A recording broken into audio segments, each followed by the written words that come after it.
grabando para después poderlo subir a YouTube y que no solamente estemos nosotras, sino sean muchas más las personas que puedan llegar a este tipo de talleres tan interesantes. Aquí estamos. Bueno, pues bienvenidas al encuentro número 15. Muchas gracias por estar aquí y participar de esta actividad que venimos realizando cada semana desde abril. Como sabéis, y ya os he contado muchas veces, pero bueno, para las nuevas, estos encuentros que organizamos desde Sexpol corresponden a una parte de las prácticas de la formación que están realizando y casi ya terminando las alumnas del máster en sexología y género y también del curso de monitora en educación sexual con perspectiva de género. Las charlas las preparan ellas seleccionan la temática y los contenidos y están siendo muy ricas y muy diversas. Hemos visto durante estas semanas temas tan dispares, ¿no?, sobre conexión con nuestro cuerpo, con nuestro placer. Hemos ahondado sobre la diversidad funcional y la sexualidad, sobre masculinidades. Hemos trabajado sobre gordofobia, sobre relaciones no monógamas, sobre sexualidad y ejercicios hipopresivos, ¿no? Sobre violencia, sobre el tema del aborto en España, cómo está. O sea, han sido muchísimas ya y bueno, algunas de ellas las tenéis ya colgadas en YouTube y otras pues lo estarán dentro de muy poco. Como os decía, un poco con la finalidad de que pues la sabiduría, ¿no?, pues pueda llegar a todos los rincones, por lo menos de habla hispana, o que entiendan. Como ya os he contado en otras ocasiones, además la Fundación Sexpol lleva ya casi 40 años trabajando por y para la sexualidad. Nuestro lema es: el conocimiento sexual nos hará libres y además nos hace libres, ¿no? Por eso nos dedicamos no solamente al trabajo individual con personas que no viven su sexualidad de una manera sana o de una manera saludable, sino que además realizamos talleres, actividades, tertulias y bueno, y formaciones de máster en sexología y temas afines, pues como esta formación de la que estas prácticas forman parte. Y bueno, pues para las alumnas también es una posibilidad de comenzar, ¿no?, a realizar o poner en práctica pues lo que será y bueno, y ya es también pues su trabajo divulgativo, el trabajo en educación sexual que tanta falta hace, ¿no?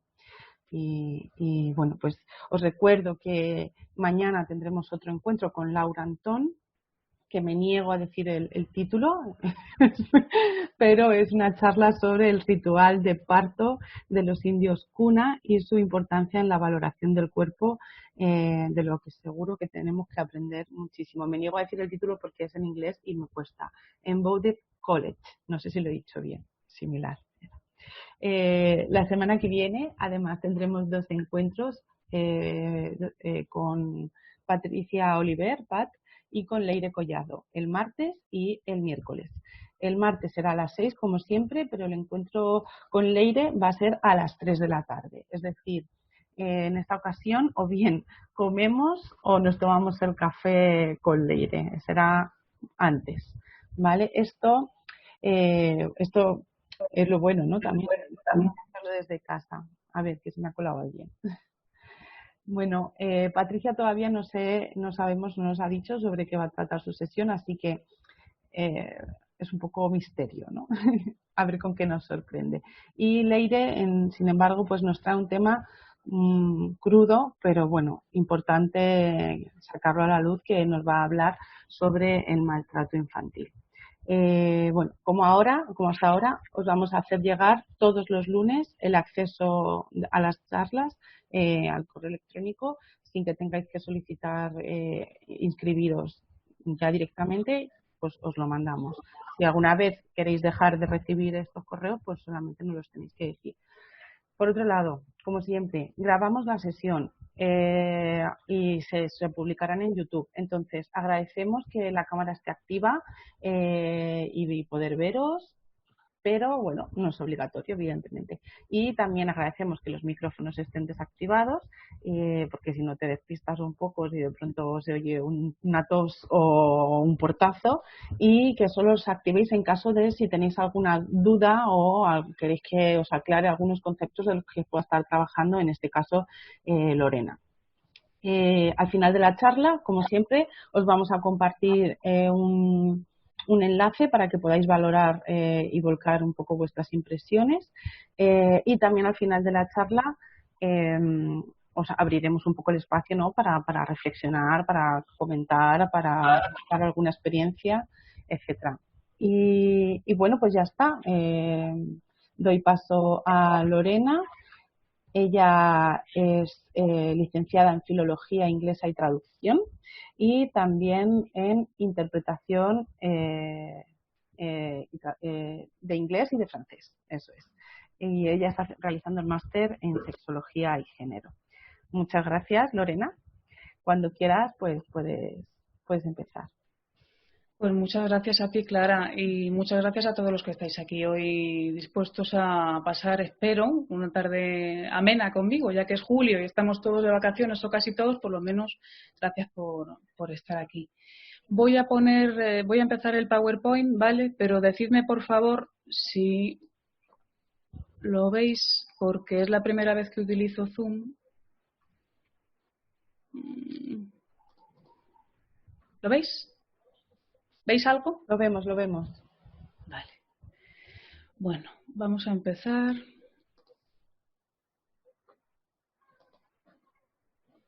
Vale, ¿por qué elegí el título de Insumisas para este taller? Pues porque, desgraciadamente, las mujeres LGTBQ hemos tenido que lidiar con contraviento y marea para poder construir cualquier tipo de identidad, para construir nuestra propia identidad. Las personas insumisas se definen como personas que son desobedientes, como personas que rechazan integrarse y, en este caso, personas que rechazamos integrarnos en una sociedad que es heteropatriarcal, en una sociedad que nos requiere más pautas de normalidad que, desgraciadamente, son muy difíciles de cumplir y muy dañinas también. Es muy difícil crecer sin referentes. La verdad es que hay generaciones posteriores a la mía que entiendo y veo que habéis crecido con otro tipo de referentes, tanto a nivel más cercano como a nivel internacional o a nivel nacional de famosos.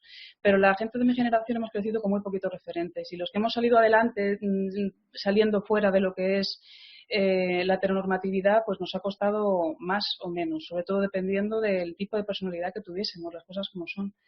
¿Por qué esta invisibilidad? ¿Por qué no había referentes? Porque, desgraciadamente, estamos en un mundo que es androcéntrico. Y no solo eso, sino es un mundo que prevalece lo occidental, que prevalece lo blanco y que prevalece lo heterosexual. Yo tengo que reconocer que hablo desde el privilegio de dos de estos requisitos o adjetivos que acabo de mencionar, pero el resto no los tengo. Y como no los tengo, también los sufro. Sufro su carencia, por decirlo de alguna manera. Y bueno, pues agradezco también a la Fundación Sexpol y al máster en Sexología y Género que me haya hecho recordar lo que me gusta, investigar la vida y las historias de las mujeres, porque antes lo hacía y lo hacía en general. Y me ha gustado otra vez redescubrir esa parte de mí. Y aunque la haya enfocado solo en la parte de las personas que no somos heteronormativas, creo que voy a seguir haciéndolo. Y de verdad os recomiendo que lo hagáis vosotros también. Si aguantáis hasta el final, vamos a empezar viendo historias de 10 mujeres diferentes, de 10 mujeres valientes. Y como es la primera vez que utilizo esta aplicación y no sé muy bien si voy a ser capaz de estar atenta a algún comentario que me hagáis o alguna pregunta, si tenéis algo que corregirme, porque yo no soy historiadora, entonces es probable que haya algún dato de alguna de las mujeres de las que voy a hablar que sea o incongruente o que no sea lo que vosotros teníais en la cabeza, me lo decís, ¿vale? Que no me ofendo, pero sí os agradecería que hablaseis en vez de escribirme. De todas maneras, le he pedido a Clara que por favor esté pendiente. Así que si os parece, empezamos. La primera por la que voy a empezar, como no puede ser de otra manera, es Safo. Y Safo, como bien decía, en esta cita que os he puesto aquí, les decía a sus alumnas de la Academia de Mujeres que les aseguraba que en algún momento alguien se iba a acordar de ellas. Y la verdad es que no le faltaba razón. Aunque hemos tenido historiadores que a lo largo de toda la historia han prevalecido en hablar sobre hombres, ya ha llegado nuestro momento. Y creo que debemos ser nosotras mismas, las mujeres, partícipes también de hablar de quiénes éramos y de quiénes somos. Me ha sorprendido mucho, porque yo, si os soy sincera, lo único que sabía de esta mujer, aunque me pueda dar más o menos vergüenza reconocerlo, es que era poeta, que era griega y que era lesbiana. Y cuando he empezado a investigar un poquito más sobre ella, me he dado cuenta de que no solo estaba equivocada, sino que además no tenía ni idea. Yo no sé si vosotras teníais algún tipo de conocimiento, espero que sí, para que no seáis tan ignorantes como yo. Safo nació, pues no está muy bien, muy claro cuándo, pero entre los siglos 7 y 6 antes de Cristo. Nació en Lesbos, eso sí, y vivió en la capital, en Mitilene. Safo además era poetisa y música griega, porque antes los poetas no solo escribían poemas, sino que también lo acompañaban con música, tenían la misma formación. Era aristócrata, aunque muchos dicen que era una aristócrata venida a menos, que puede ser por el recorrido que tuvo vital. También era comerciante, que era una cosa que yo no tenía ni idea, que luego os explicaré. Era una mujer revolucionaria que luchó por un Estado que ella consideraba justo, y además fue la fundadora de la Academia de las Mujeres, en contraposición con el machismo que había en Atenas, que aunque la homosexualidad masculina estaba muy extendida, la femenina no estaba bien vista. Safo se cría en Mitilene, y en Mitilene lo que hace sobre todo pues es escribir poemas y componer canciones, componer música. Se tira mucho tiempo disfrutando de su juventud, hasta que su padre, que es comerciante de vinos, tiene que dejar su negocio porque le llaman a filas y tiene que luchar en la guerra entre Lesbos y Atenas por, bueno, por un trocito de tierra, como pasa siempre, que era indispensable para el comercio marítimo de la época. Su padre muere, entonces ella tiene que hacerse cargo del negocio y no solo lo reflota, porque estaba un poco de capa caída, sino que además enseña a sus hermanos en qué consiste este negocio. Cuando os decía que es revolucionaria, es porque cuando ya está ella estabilizándose como comerciante, empieza a haber una serie de movimientos políticos en su ciudad, y uno de ellos es el que está promulgado por Pittaco. Pittaco o Pítaco, no sé, se puede decir de las dos maneras, era un poeta, pero también era un político, y también dicen que era un tirano, las tres cosas. La democracia que existía anteriormente no es como la democracia que entendemos ahora, y la lucha era entre aristocracia, es decir, Safo, y democracia, aunque bueno, la democracia tampoco era demasiado diferente, porque a la democracia los que querían ser los gobernantes lo que hacían era comprar votos de los demás para poder adquirir ese puesto. ¿Os suena? Porque tampoco es mucho más diferente de lo que hay ahora. Entonces Safo, que era aristócrata y quería que el poder siguiera siendo pues de la aristocracia, ¿qué hace? Pues forma un grupo de gente e intentan asesinarlo. No lo consiguen, pero Pittaco les pilla. ¿Y qué hace? Pues en contra de lo que se podía pensar, no los mata, simplemente los destierra. ¿Y dónde los destierra? A Siracusa. Safo pasa 6 años en Siracusa, lógicamente tiene que abandonar el negocio, pero conoce otro comerciante. El comerciante se llamaba Kerkilos, que era un hombre mayor que ella, y establece un tipo de relación afectiva, pero que tampoco ha sido traducida mucho en sus poemas, así que no sabemos hasta qué punto estaba enamorada. Primer punto, no era lesbiana, era bisexual, como veis. Y con él tiene una hija que llama como su madre, Cleis, y las pocas referencias que hace sobre su hija pues son, como no puede ser de otra manera, pues llenas de amor. Ahí tenéis el único poema, o uno de los pocos poemas que se ha encontrado sobre ella. Cuando después de 6 años que se ha relacionado con todo tipo de gente en Siracusa, ya se le va abriendo la mente y recibe el perdón de Pítaco sobre todo, regresa a Lesbos, regresa a su tierra natal. ¿Y qué es lo primero que hace? Lo primero que hace es fundar la Academia de las Musas. La Academia de las Musas, como os decía al principio, en contraposición con el machismo de Atenas, porque las mujeres eran consideradas, y me vais a perdonar la expresión, putas en Atenas, es decir, no tenían prácticamente ningún tipo de formación, quizá alguna, le daban algo si estaba con algún tipo de hombre con poder y la dejaba, pero no tenían prácticamente ningún tipo de estudios. Entonces decide que es hora de cambiar las tornas, y aunque esta academia tiene su parte también conservadora, porque estaba también dirigida a formar a las mujeres, a formar, entendedme lo que voy a decir, dentro del matrimonio heterosexual, pues sí es cierto que se aprendían muchas cosas, aprendían cualquier tipo de arte, se aprendía literatura, poesía, música, también cantaban y también bailaban. Es muy parecida a otro tipo de escuelas que había, como por ejemplo la de Platón, pero la de Platón sí ha llegado a nuestros días, la de Safo no. Safo simplemente ha llegado a nuestros días como una poeta lesbiana de Grecia, se acabó, no de nada más de lo que hacía. Sí es cierto que Safo, pues lógicamente tuvo sus historias amorosas con mujeres y también con sus discípulas, no vamos a decir que no, pero también tuvo una relación muy larga con otro poeta que se llamaba Alceo y sobre el que escribe largo y tendido. Dicen que Safo se enamoró de verdad con una discípula suya, se enamoró de ella y a ella le dedicó este poema, que lógicamente no paso a leeros, pero que a quien le gusta la poesía se lo recomiendo, porque se han recuperado muy poquitas cosas de la época de Safo. Safo además lo que hace dentro de su poesía es crear una oda sáfica muy particular y muy característica. Ella misma crea su propia métrica, cosa que tampoco era demasiado habitual en la época. Además, escribió 9 libros, escribió canciones nupciales, elegías, himnos y todo lo que os podáis imaginar. Aquí veis un pequeño fragmento de un papiro que se ha encontrado sobre los poemas de Safo, que estaba, perdonadme que voy para atrás, que voy corriendo, dedicado a Afrodita. La oda a Afrodita es una de las más importantes que tiene debido a la carga intensa y emocional que plasma Safo en ellas. Y además en esta oda le pide a Afrodita que por favor le conceda el amor de no sabemos quién. Y aunque Safo está considerada como uno de los 9 poetas líricos a nivel histórico, como ya os decía, siempre ha estado dejada a un lado y parte de culpa, para variar, la tuvo la Iglesia. En el siglo XI, el Papa Gregorio VII decidió que lo que hacía Safo era una vergüenza, decidió que era todo orgía lésbica y que eso no podía quedar registrado en ningún sitio. Entonces, ¿qué hizo? Pues todos los volúmenes que se tenían conservados sobre la poesía de Safo, todos los que le tenía en su mano, por supuesto, los eliminaron. Y además, desgraciadamente, no solo los de Safo, sino los de muchos otros poetas de la antigüedad que estaban recogidos en la Biblioteca de Alejandría, pues llegó un momento que también, que no sé si conocéis la Biblioteca de Alejandría, pero bueno, era un sitio en el que se intentaba que a nivel oriental se recogiera cuanta mayor cultura mejor por parte de cualquier tipo de escritores y de poetas. Y dicen que los cristianos también, en una de las muchas guerras que hemos iniciado, no lo cargamos. Así que espero haber contribuido un poquito en abriros un poco las miras con esta poetisa, que no era solo poetisa, sino que era política, y que no era solo política, sino que era negociante y además una mujer que intentaba pues impulsarnos a las mujeres de todo tipo. Vamos a cambiar de tercio, ¿vale?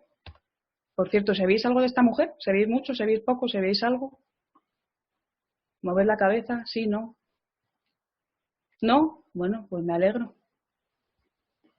¿Y conocéis a Julie d'Aubigny? Yo no la conocía. Es una mujer del siglo XVIII, que veréis qué historia tiene esta mujer, porque Safo más o menos algo nos suena, pero yo cuando leí esta mujer pensé, esta mujer, esta tía, me vais a perdonar la expresión, es una descarada. Y ahora os cuento por qué. Esta frase es suya, ¿vale? En una de las cartas que escribía a una de sus múltiples amantes. Y decía, estoy hecha para el peligro, al igual que estoy hecha para la ternura también. ¿Quién era esta mujer? Bueno, pues esta mujer, Julie d'Aubigny, vivió a finales del siglo XVII y principios del siglo XVIII y se la conoce tanto por Julie d'Aubigny como Mademoiselle de Maupin y La Maupin. Luego os explico el porqué, ¿vale? ¿A qué se dedicaba? Pues era duelista de esgrima y cantante de ópera. ¿Qué os parece? Creo que no hay cosas que puedan ser más diferentes y enmarcadas dentro de la misma persona, pero la tía lo conjugaba muy bien, ¿eh? Ahora lo vais a ver. Su padre era Gastón de Aubigny y su padre trabajaba como el entrenador de los pajes y de los caballos de este señor, el conde de Armagnac, Luis de Lorena, que estaba muy, muy cercano a Luis XIV, que era el que se llamaba Rey del Sol. No sé si sabéis de Francia, no sé si sabéis que se llamaba Rey Sol. Hay varias teorías y una de ellas porque decían que era tan absolutista que solo se podía hacer lo que él quería, que se creía el centro del universo.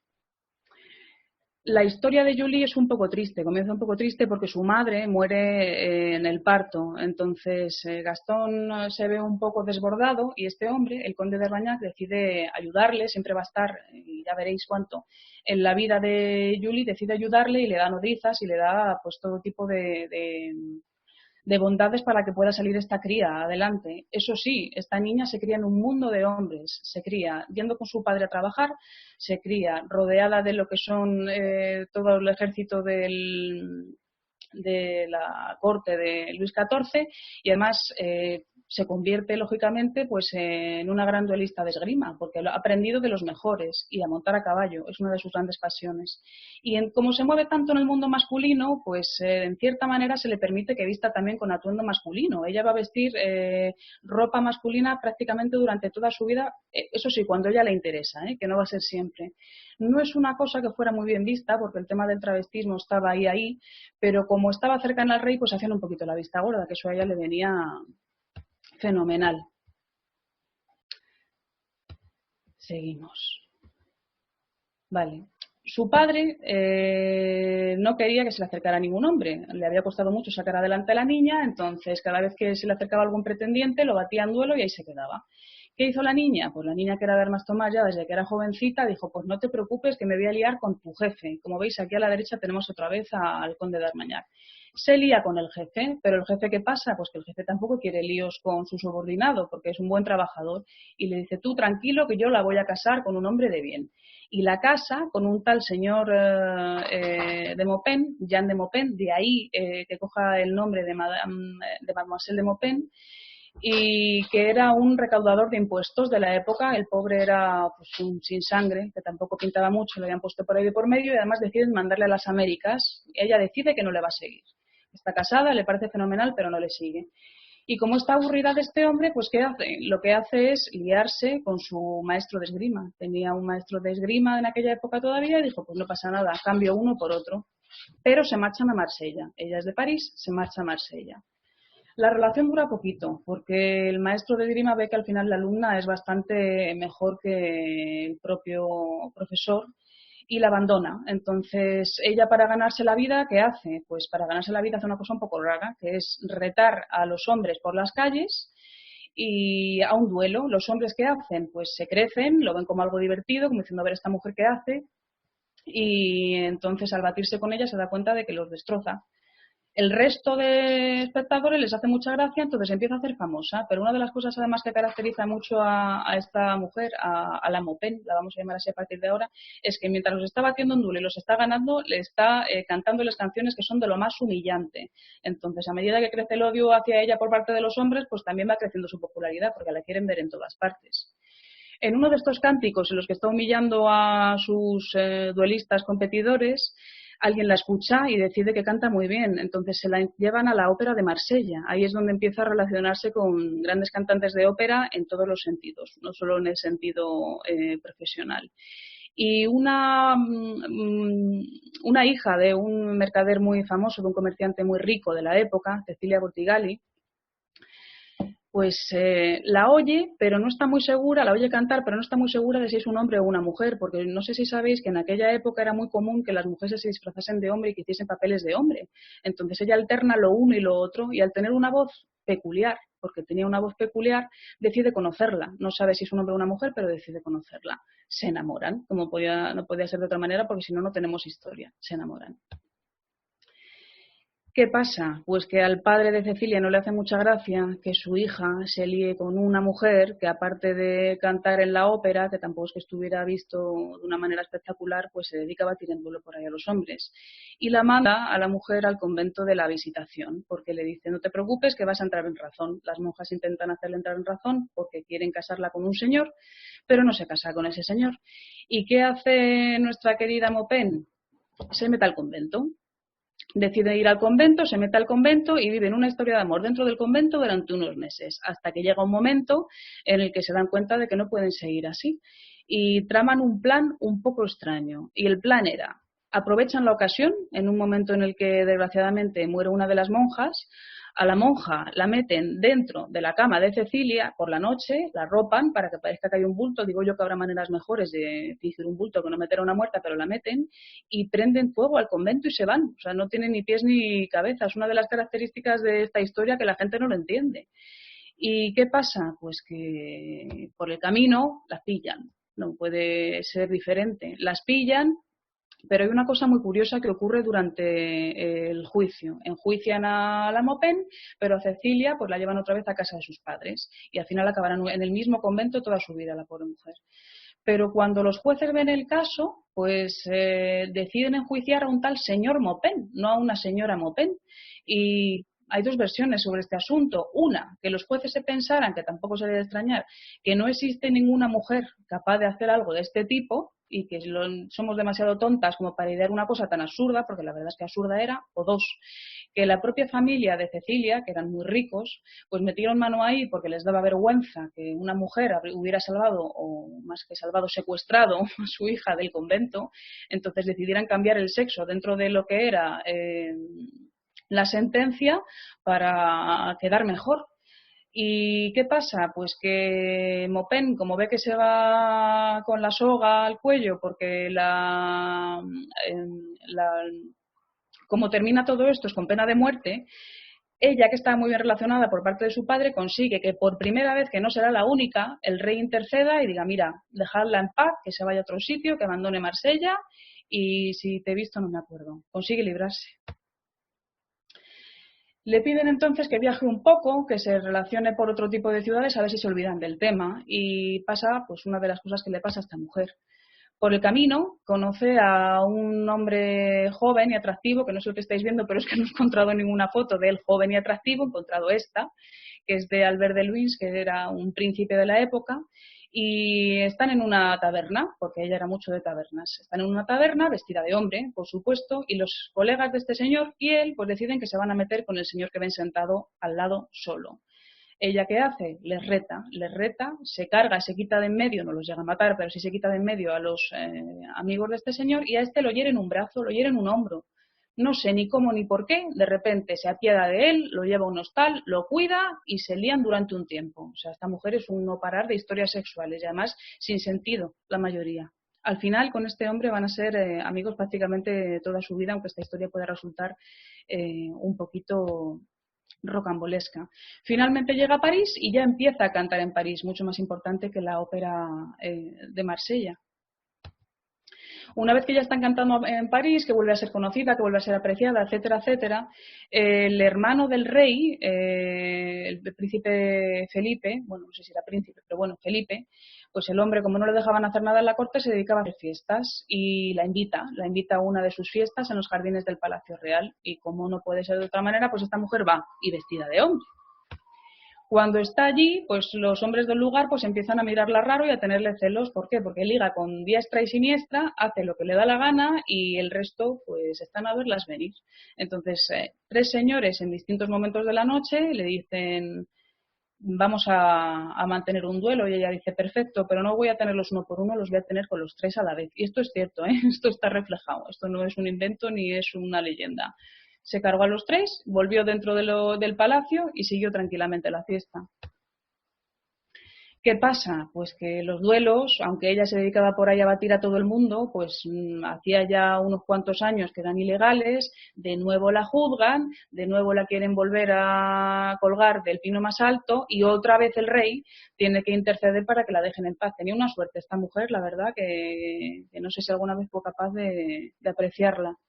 Y le vuelven a decir, vete de aquí, vete de París, y se va.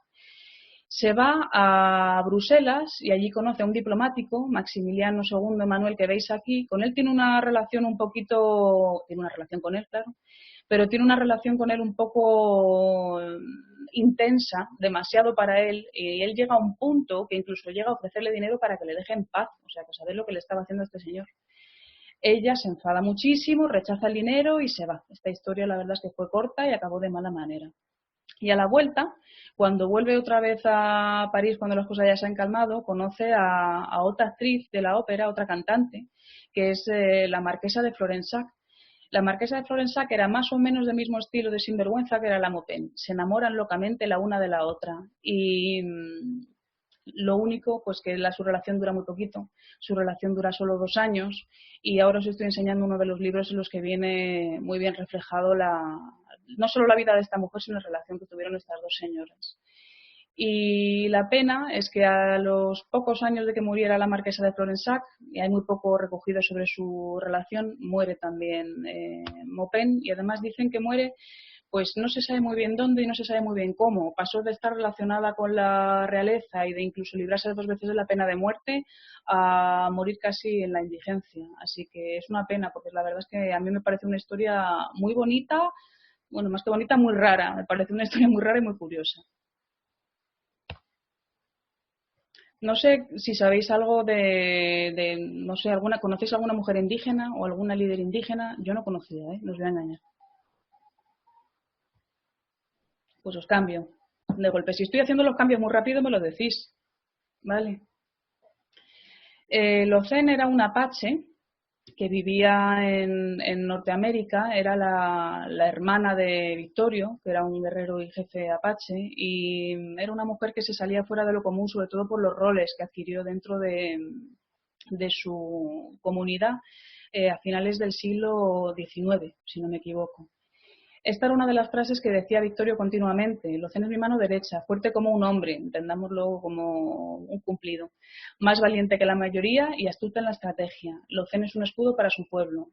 La frase de Locén es un escudo para su pueblo la dirían absolutamente todos los jefes apaches del lugar y jefes indígenas. Era una mujer muy bien valorada. Aparte de ser guerrera, también era considerada chamana, que no era raro por lo visto en aquel momento, y curandera. Jerónimo, por ejemplo, no sé si os suena, Jerónimo el guerrero apache que sale en las películas del oeste, que también está en esta historia reflejado, también era chamán. Utilizaban tanto los poderes místicos que decían tener como la lógica y lo que era la estrategia militar. Lo utilizaban, la unaban todo y salían los jefes.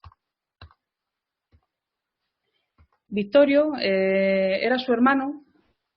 Victorio estuvo en muchísimas guerras contra lo que eran los estadounidenses, más que guerras, batallas, porque voy a hacer una comparación mala, ¿vale? Pero hablamos mucho de lo que les pasó a los judíos, como no puede ser de otra manera, durante la época de los nazis, del holocausto judío, pero no hablamos muchas veces de lo que causó el colonialismo en otras épocas de la historia, cuando se mató la misma gente o más. Este es uno de los casos. El tema de qué hacían los estadounidenses con los indios americanos fue un completo destrozo. De hecho, aún hoy en día, aunque los tienen en reservas, están completamente denostados. Es una pena, porque es gente con una riqueza cultural que se ha perdido con el tiempo.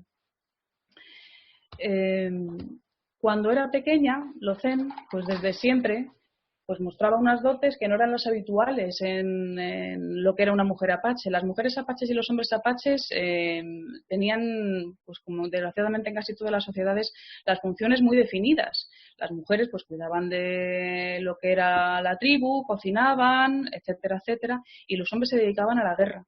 Ella desde bien pequeña lo que hacía era montar a caballo y estar con sus compañeros, que los compañeros hombres la fueron respetando porque fueron viendo que valía para ello. No era lo normal, no era lo habitual.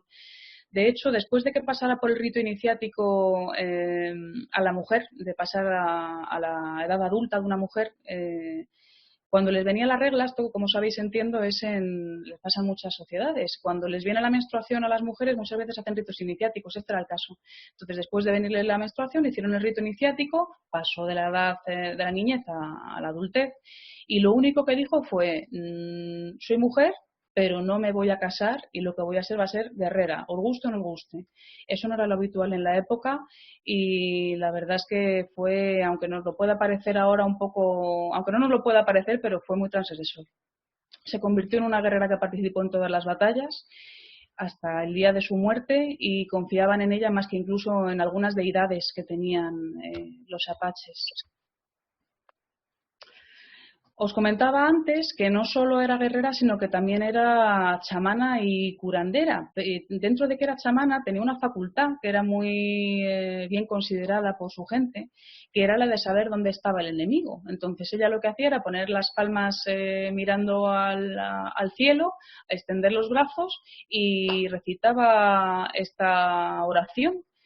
Se supone, dicen, se comenta que siempre acertaba donde estaban y las pocas veces que perdían en la batalla era porque ella no estaba. Suerte, no lo sé. Hubo una ocasión que recuerdan todos los apaches, los de antes y los de ahora, hubo una ocasión en la que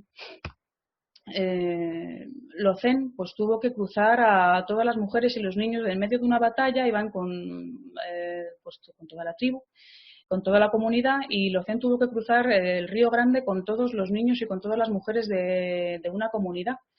Los salvó de una muerte prácticamente segura porque se estaban acercando los estadounidenses y es algo que se les recordará de por vida. En otra ocasión, esta ya sí fue más triste, porque aquí sí que ocurrieron cosas, no quiero hacer spoiler, pero fue así. Cuando estaban cambiando de un lugar a otro, porque estaban intentando evitar que vinieran los estadounidenses y se los cargaran a todos, pues una mujer se puso de parto. Entonces, como en otras muchas culturas, desgraciadamente, cuando una mujer se pone de parto o tiene la menstruación, los hombres no se acercan porque dicen que les va a afectar a nivel físico y que les va a afectar a nivel psicológico y van a perder facultades. Entonces, Locén, que estaba rozando entre ser un hombre y ser una mujer, pues se le consentía todo sin que ellos se vieran afectados por su parte femenina. Ella lo que hizo fue coger a esta mujer, la apartó del grupo, tuvieron al crío, estuvo unos días escondida, tuvo que lidiar con unos mexicanos que se encontró por el camino, porque los apaches no solo se enfrentaban a los estadounidenses, sino que también se enfrentaban a los mexicanos. Y al final logró llevar a esta mujer a una reserva de los indios mezcaleros a salvo. Pero cuando volvió, que dejó atrás a su hermano Vittorio y a otra serie de guerreros apaches, no solo los habían apresado los estadounidenses, sino que los habían matado. Entonces, durante muchos años, los grandes jefes de la tribu decían que si Locén hubiera estado allí, aquello no habría pasado, pero pasó.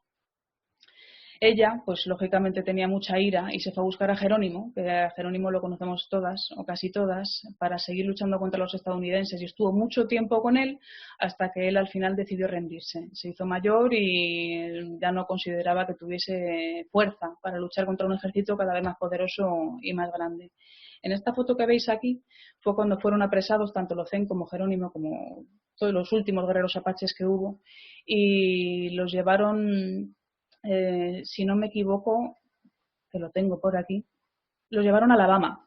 Los llevaron a Alabama y estuvieron cerca de 20 años en la cárcel, una pena. Locén, no sé si la veis aquí, muy chiquitita. Fue una pena porque muchos de ellos no volvieron a regresar a su casa. Locén, de hecho, que no estaba acostumbrada a la humedad del lugar, pues murió de tuberculosis. Y aunque tuvo un final muy triste, siempre será recordada por su pueblo, como os decía antes, como el escudo de su gente. Y os recomiendo que si tenéis algún momento, investiguéis un poquito sobre las indígenas, porque hay historias muy, muy interesantes, entre ellas esta. Cambiamos de tercio y bebo agua, si me dejáis. Si tenéis algo que decirme, me lo decís.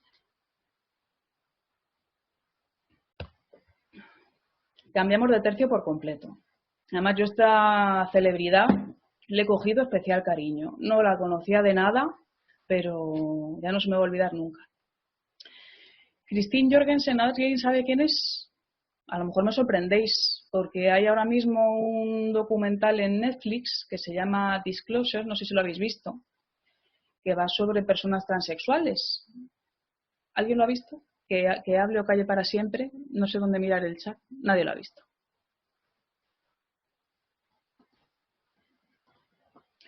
Bueno, pues Christine decía que puede que no hubiera empezado una revolución sexual, pero que le había dado una buena patada en el trasero, que le había dado un buen empujón, porque su vida dio un vuelco a la vida de muchas otras personas gracias a cómo era ella como referente. Ay.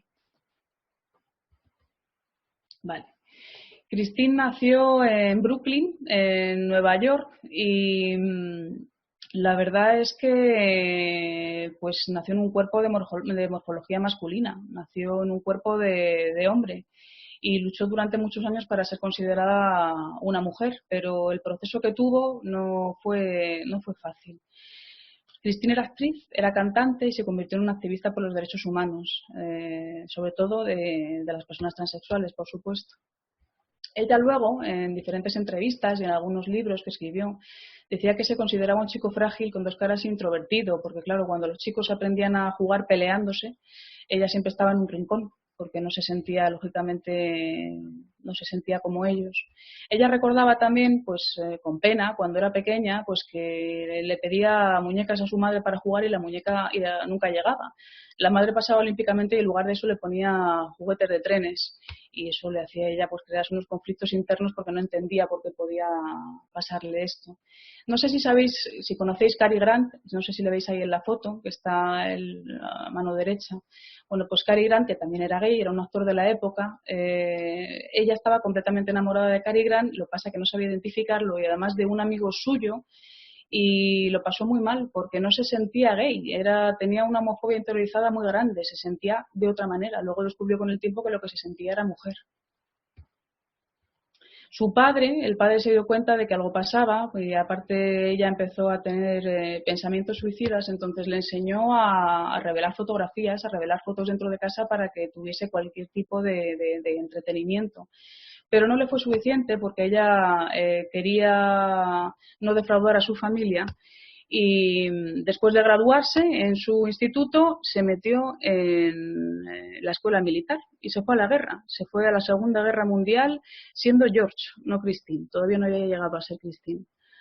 Al volver se pensaba que había superado todos sus problemas, lógicamente no los superó y se puso a estudiar. Se puso a estudiar porque necesitaba entender qué era lo que le pasaba. Se puso a estudiar y aparte de estudiar biología dio con una serie de libros que le indicaban cómo podía controlar los niveles de testosterona y empezó a automedicarse, no sé cómo, pero empezó a automedicarse y a pincharse. Un compañero suyo de la universidad pues le dijo que dejara de hacer tonterías, que al final se iba a poner más enfermo de lo que ya se estaba poniendo y que por qué no se iba a Dinamarca, porque Dinamarca en aquel momento, los años 40-50, pues estaban empezando a hacer todo tipo de estudios sobre la transexualidad para poder reasignar el sexo de la gente que lo quería. Se va a Dinamarca, cosa que no le resulta difícil porque no tiene que dar prácticamente explicaciones. El Jorgensen es un apellido danés, tiene familia allí, entonces se va sin dar explicaciones. Y allí conoce a este endocrino, a Christian Hamburger. Y este endocrino lo que hace es escucharla, sobre todo. Hace de psicólogo y de endocrino. La escucha y ella, que pensaba que iba a tener cualquier tipo de respuesta o de reacción negativa por su parte, todo lo contrario. Christian lo que le dice es que no le pasa absolutamente nada, que simplemente es una mujer en un cuerpo de un hombre.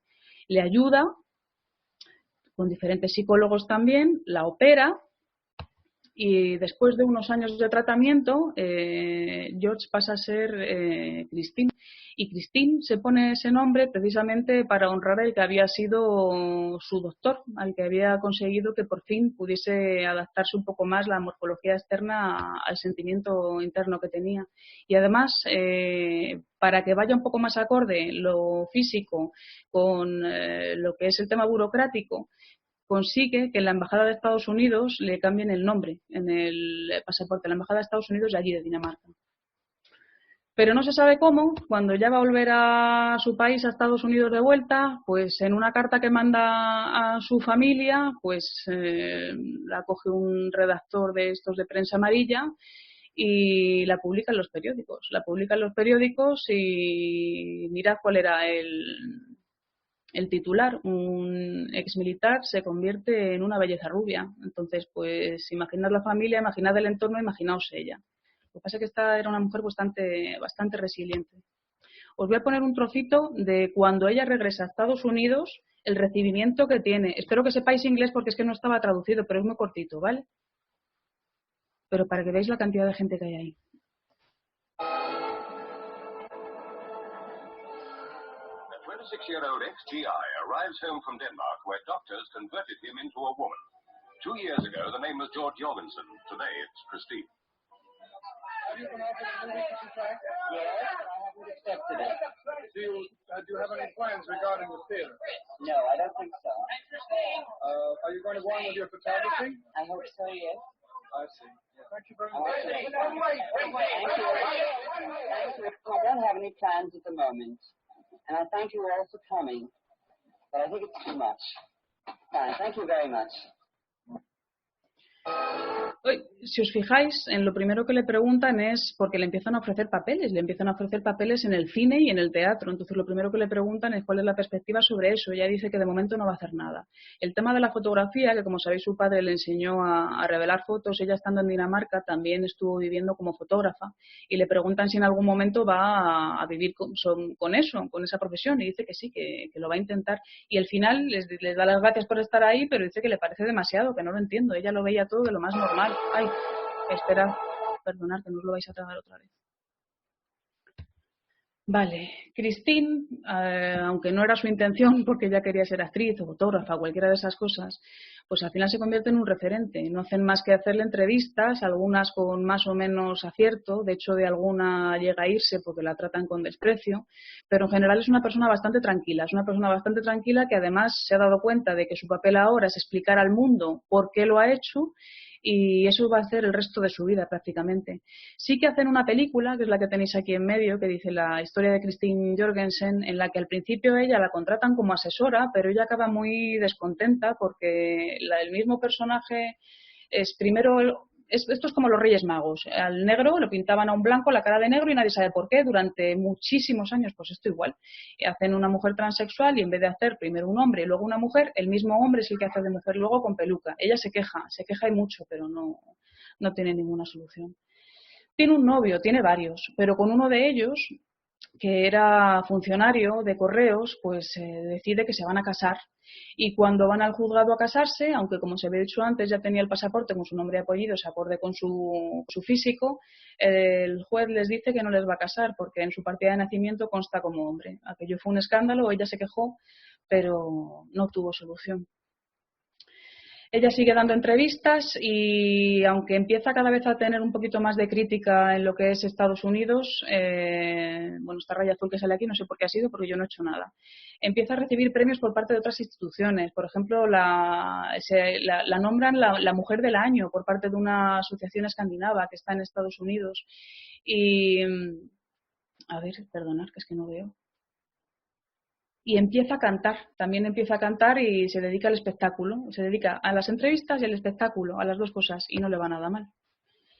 Y pues el final de sus días es cuando Christine, que la veis aquí ya, pues tendría unos 50 y tantos más o menos, Christine al final muere de cáncer de vejiga y se cree, aunque no es seguro, que probablemente fuera porque alguno de los tratamientos que utilizó en su momento eran tan arcaicos que le pudiera provocar un cáncer posterior. Pero yo le he cogido mucho cariño, de verdad, a esta mujer, porque lo he explicado rápido y no sé si de la mejor manera posible. Era una tía muy lista. Y cuando la veis en las entrevistas, como le preguntan, porque constantemente le preguntan por cuando era un hombre, constantemente le preguntan qué hizo con su pene, le hacen preguntas súper desagradables. Ella siempre sale airosa, una tía muy lista. Pues cambiamos de tercio y nos vamos a África. Yo no sé si Alba, que la tenemos por aquí, sabe quién es esta mujer. No sabes, yo tampoco. La verdad que no. Pero estoy deseando saberlo. Seguro. Veo unas caras que yo no sé si estoy deseando acabar o saberlo, pero yo sigo. Pues Nsinga era la reina de dos territorios, de Ndongo y Matamba, que son los actuales Angola. Nsinga pues era una de las pocas reinas africanas que ha habido a lo largo de la historia. Era una gobernante africana, era una guerrera también que llevó a su ejército a todas partes luchando contra el colonialismo portugués y era sobre todo una mujer antiesclavista. Tuvo una historia dura. Cuando nació con el cordón umbilical enrollado al cuello y las chamanas, las curanderas del lugar decían que eso significaba que iba a ser una mujer muy fuerte y que iba a superar absolutamente todo. Además, a su padre, al rey, que ella sí era reina, pero primero fue su padre el rey. A su padre el rey le dijeron que iba a ser reina, cosa que en un principio pues no parecía tampoco que fuera a ser muy cierta, porque por entre medias estaba su hermano mayor. Su padre, sin embargo, la llevaba a todas partes. Entonces ella el mundo el mundo militar lo vivió desde que era muy chiquitita. No fue una sorpresa para ella. Esto azul, ¿alguien me puede decir cómo se quita? Porque no sé por qué está ahí. Creo que lo has escrito con alguna opción de lapicero o algo así que tienes que tener. ¿Qué va? Si no he tocado nada, si tenía las manos en las piernas cuando ha salido, bueno, da igual. No pasa nada. Vale, en una de estas guerras en contra de los portugueses, porque Angola era un lugar de comercio estratégico, pero desgraciadamente era un lugar de comercio de esclavismo estratégico. Los portugueses van para allá al principio pensando que van a encontrar minas de oro y plata y al final no acaban encontrando nada más que personas trabajadoras, se aprovechan de eso y se las llevan y las reparten por el mundo. Y en una de estas guerras, en una de estas batallas que tiene el padre, lo matan. El hermano de Nsinga se hace el rey y para asegurarse, porque no era un hombre muy listo, para asegurarse el trono, lo que hace es matar al hijo de Nsinga. Nsinga tenía un hijo y lo mata, pues con las consecuentes repercusiones que puede tener sobre ella, lógicamente, que ella va a odiar a su hermano el resto de su vida. Y como ella es muy lista y no quiere apartarse de lo que es el gobernar su país, pues le dice que como él está muy ocupado, que por qué no le deja a ella hablar con los portugueses. Y él, que es un cobarde, pues la deja. Cuando la envían a reunirse con los portugueses para ver qué tipo de acuerdo pueden llegar para que no se lleven a tantas personas, para que no abusen de la población del lugar, ella, al llegar al lugar de encuentro, se sorprende de la cantidad y el número de esclavos que se están repartiendo sin control ninguno, porque en el lugar en el que ellos habitaban, la verdad es que no tenían tanta conciencia del asunto. Los portugueses, que son muy listos, eran muy listos y muy cabritos también, para denigrarla no le ponen ni un asiento. El portugués que deciden poner al frente de la operación se sienta en una silla y a ella le ponen una esterilla en el suelo, que eso para la gente de su tribu pues era completamente denigrante, para que negocie sentada en el suelo. Y ella, con una mira, personas que tiene de su séquito, se pone en el suelo de rodillas, como podéis ver, y se sienta sobre ella para demostrarles a los portugueses que ella manda, exactamente igual que ellos. Esto lo han comentado toda la vida los portugueses y los angoleños, este detalle. Consigue un tratado, bueno, consigue varios tratados, pero no los van a respetar en la vida. Los portugueses siempre se lo van a saltar a la torera y en alguna ocasión que los holandeses también intentan meter mano a Angola, pues intenta poner a unos contra otros, pero tampoco consigue grandes resultados. En esta época turbulenta y rara, pues casualmente, nadie sabe por qué, se muere su hermano. Y no solo se muere su hermano, sino que también se muere el hijo del hermano. Y casualmente, pues ¿a quién hacen reina? A ella. Ella misma se autoproclama reina y aquí es donde viene lo curioso. Se autoproclama hombre. Dice que nunca en la vida va a tener un consorte hombre y que además va a tener 50 concubinas. Las concubinas eran 50 hombres más jóvenes que ella, vestidos todos de mujer. El tema del travestismo en las culturas, en algunas culturas de África y en algunas culturas de Asia, no es tan raro como nos puede parecer a nosotros a priori. Cuando una mujer tenía un cargo importante, como era considerado de hombres, la dejaban vestir con atuendo de hombre. Lo que no era común era que una mujer se autoproclamara hombre. Eso sí que no era muy común. Y aunque incluso ella llega, para intentar llegar a un acuerdo con los portugueses, a bautizarse, y alguna vez si os da por investigarla, también se la conoce como Ana de Sousa, nunca llegará a ningún acuerdo y estará hasta el final de sus días con más o menos acierto luchando contra ellos. Realmente, aunque yo no la conocía de nada, por lo visto en el mundo anglosajón sí que se la conoce, y no solo se la conoce, sino que además inspiró en los cómics de Marvel a una reina amazona que se llama igual, que se llama Nsinga. No sé si alguna vez, si hay algún friki de los cómics hay aquí, alguna vez he oído hablar de ella, que lo diga. Yo no, la verdad es que no. Y Nsinga, esta es una Yo he escuchado de ella. ¿Hola? Yo sí. Hola. ¿Tú sí? ¿Quién eres tú? Sí. Espérate, que no te veo. Qué alegría que alguien hable, por favor, que me siento idiota. Sí. De ¿Quién hecho, eres? soy Kini. Ah, hola, Kini, perdona, que no te veía. Sí, yo soy bastante friki de los cómics, la novela gráfica en general, y de hecho de Nzinga Mebandi he leído bastante porque hasta tiene tiras cómicas en la UNESCO. Sí tiene, pero son muy malas y supercolonialistas. O sea, la describen con 4 frases y chimpún. Y además te dicen que si era caníbal, que si era una loca. Sí, Te dicen tantas barbaridades que... hacen bastante bestialidades. Pero sí, a nivel de novela gráfica es un personaje bastante recurrente. Pues no lo sabía. ¿Y en Y qué...? en Marvel, sí. ¿Y en qué tipo de...? Pero en Marvel, ¿con quién se relaciona? Porque yo he leído, me he quedado con la anécdota, pero no me he quedado con nada más. Es todo relacionado, de hecho, cuando tienen El matrimonio, Tormenta y Pantera Negra. No sé si, bueno, esa metida, pero bueno. Tormenta es la de pelo blanco, eso sí lo correcto. sé. Lo que es Wakanda. Ahí ya me pierdo. Está metida en esos cómics. Pues Está mira, metida en esa historia. me alegro. Y gracias por intervenir, Kini. Ya siento que Nada. hay vida después de la pantalla. Gracias. De nada. Bueno, y seguimos con el rayajo azul y con la siguiente mujer. La siguiente mujer es Anne Lister. Anne Lister tuvo una vida también bastante peculiar. Bueno, como todas las que estamos viendo, la verdad. Vaya definición más tonta que os hago. Y se la considera, eso sí, como la primera lesbiana moderna de la historia. ¿Por qué? Pues por su forma de ser, por su forma de actuar y porque se casó. Nosotros tenemos aquí en España a Elisa y Marcela, que pensamos que eran las primeras, bueno, ellas se casaron de otra manera, pero pensamos que eran las primeras mujeres que se habían casado, pero no, hubo unas un siglo y pico antes. Anne Lister escribía diarios, apuntaba absolutamente todo tipo de relaciones que podéis imaginar que tenía con las mujeres. Todo, desde cuántos orgasmos habían tenido, hasta cómo eran físicamente, hasta si habían utilizado un dildo o no. O sea, era una mujer que lo apuntaba todo.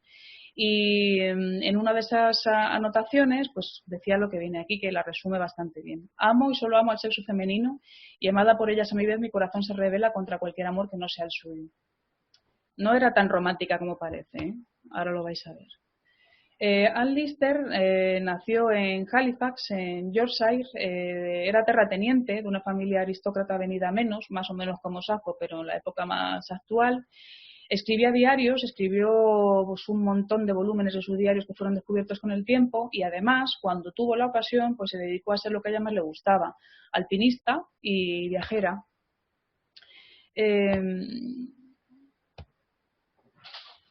Perdonadme. Su madre, que debía ser un bombón de madre, pues como Anne desde pequeña era muy masculina y le encantaba vestir con ropa de hombre, le encantaba estudiar, no quería hacer las típicas cosas que se enseñaba a las mujeres de aquella época, pues decía que era un marimacho descontrolado. Y como era un marimacho descontrolado, dijo, pues ¿cómo lo soluciono yo? Pues metiéndola en un internado. Y en la hora en la que se le ocurrió, porque la metió en un internado, siendo pequeña, y en ese internado la obligaron a dormir a su vez en el ático del internado para que no se relacionara con ninguna niña más, no fuera a ser que la fuera a contagiar. Pero como las que estaban allí debían ser muy listas, pues cogieron y metieron a otra chica con ella en la habitación y adivinar qué pasó, pues que se enamoraron. Aquella chica se llamaba Elisa Rein. Elisa Rein, no tengo ninguna imagen suya, me vais a perdonar. Elisa Rein era pues de una familia de muchísimo dinero y desgraciadamente esa era una de las cosas que más llamaba la atención a Anne, porque Anne quería amor, quería sexo y quería dinero, lo quería todo. Y aunque esta chica se enamoró profundamente, pues Anne llegó un momento que le dijo, mira, si no me vas a dar lo que necesito, que es dinero, mejor lo dejamos aquí. ¿Cómo acabó esta mujer? ¿Cómo acabó Elisa? Pues Elisa dicen, que no sé si será así o no será así, porque me parece un poco exagerado ya que eran muy jovencitas, que cayó en una profunda depresión y que al final pues la tuvieron que recluir en un hospital psiquiátrico. Me parece un poco exagerado, pero eso es lo que dice la historia.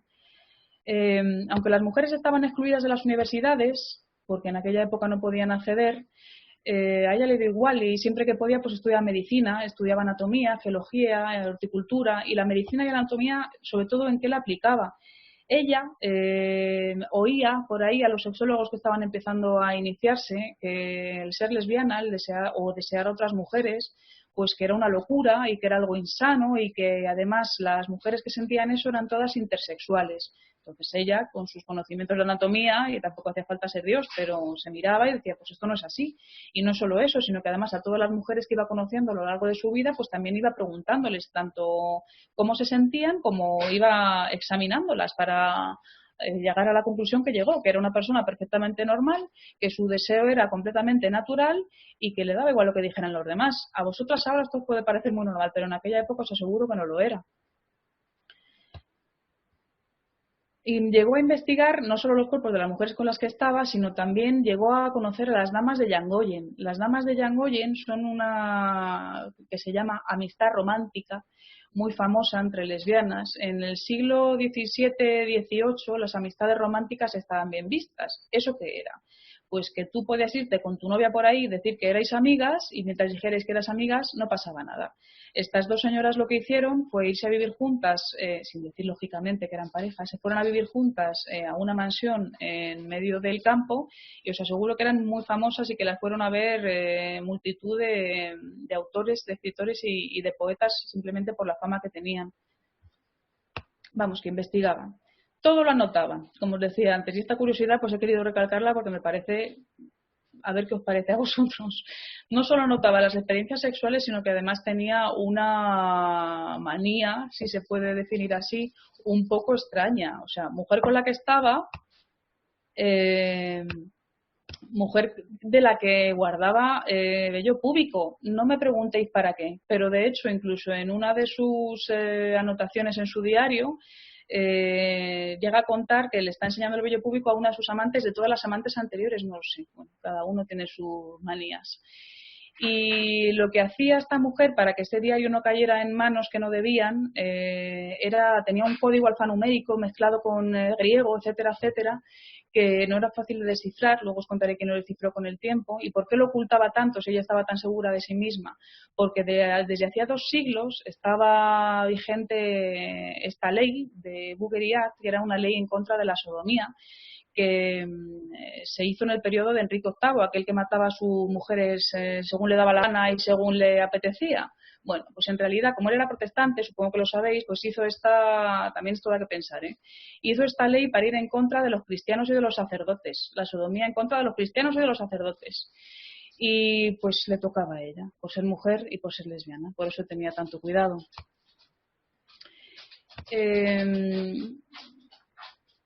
Conoce en uno de sus viajes a Marianne Belcom. Marianne Belcom era pues una chica pues como ella, que también tenía bastante dinero.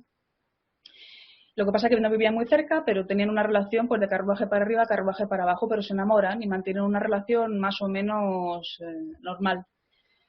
Llegan incluso hasta intercambiarse anillos de compromiso en señal del amor que se tienen, pero la cosa se empieza a torcer un poco.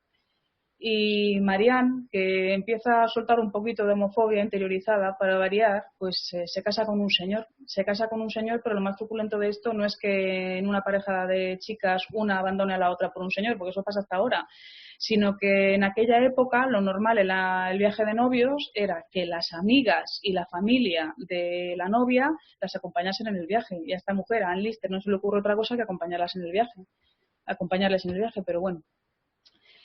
Pero no aguantan mucho y enseguida vuelven a estar juntas. Pero la cosa se complica. ¿Por qué se complica? Porque cada vez Anne es más masculina. La homofobia de Marianne va creciendo. Le llega a echar en cara que por qué tiene que vestirse como un hombre y al final Anne coge las maletas y dice, ahí te quedas bonita, que yo me voy. ¿Y dónde se va? Pues se va a París porque hereda unas tierras de su tío en Sirden Hall, que es una zona que es muy famosa en Reino Unido, es un museo, de hecho, ahora. Y se dedica, con el dinero que ha heredado, se dedica a recorrer el mundo y a ser alpinista y a estar por ahí subiendo montañas. De hecho, en uno de estos viajes le hablan de una mujer que probablemente le podría interesar porque ya está con el corazón muy dolido, pero siempre está abierta a conocer a alguien más, y le hablan de Anne Walker que vivía pues al lado de su casa. En uno de sus viajes vuelve, se conocen, se gustan, empiezan una relación y empiezan a viajar por el mundo y Anne, incluso la primera Anne, no esta, se convierte en una de las primeras escaladoras de algunas de las montañas que tenemos por aquí, por los Pirineos. Tienen una relación tan intensa que, aunque Anne, la verdad, tiene problemas de personalidad y tiene depresiones, etcétera, etcétera, deciden sacarlo todo adelante y tiene una relación tan intensa que deciden casarse. A ver, entendedme, la boda es que se dan unos anillos, comparten unos anillos en la casa en la que comparten y se van a misa con el cura y eso ya ellas lo consideraron un matrimonio, pero bueno, ellas y mucha gente después. Perdonadme, que me estoy quedando seca. Y para viaje de novias siguen viajando por el mundo. ¿Y qué hacen? pues han escalar. Y no sé si conocéis el pico Viñamala, perdón, no sé si vosotros sois alpinistas o no sois alpinistas o qué sois, yo no lo conocía, pero el de Monte Perdido sí, que están los dos en Huesca, que ese es más famoso. Pues este primero, el de Viñamala, ella es la primera persona en coronarlo, Ann Lister, y el del Monte Perdido es la primera mujer en coronarlo. De hecho, en uno de los caminos que hay por ahí hay un collado que se llama el collado de Lady Lister, así que si alguna vez vais los Pirineos y lo veis, os acordaréis de la chapa que os estoy dando.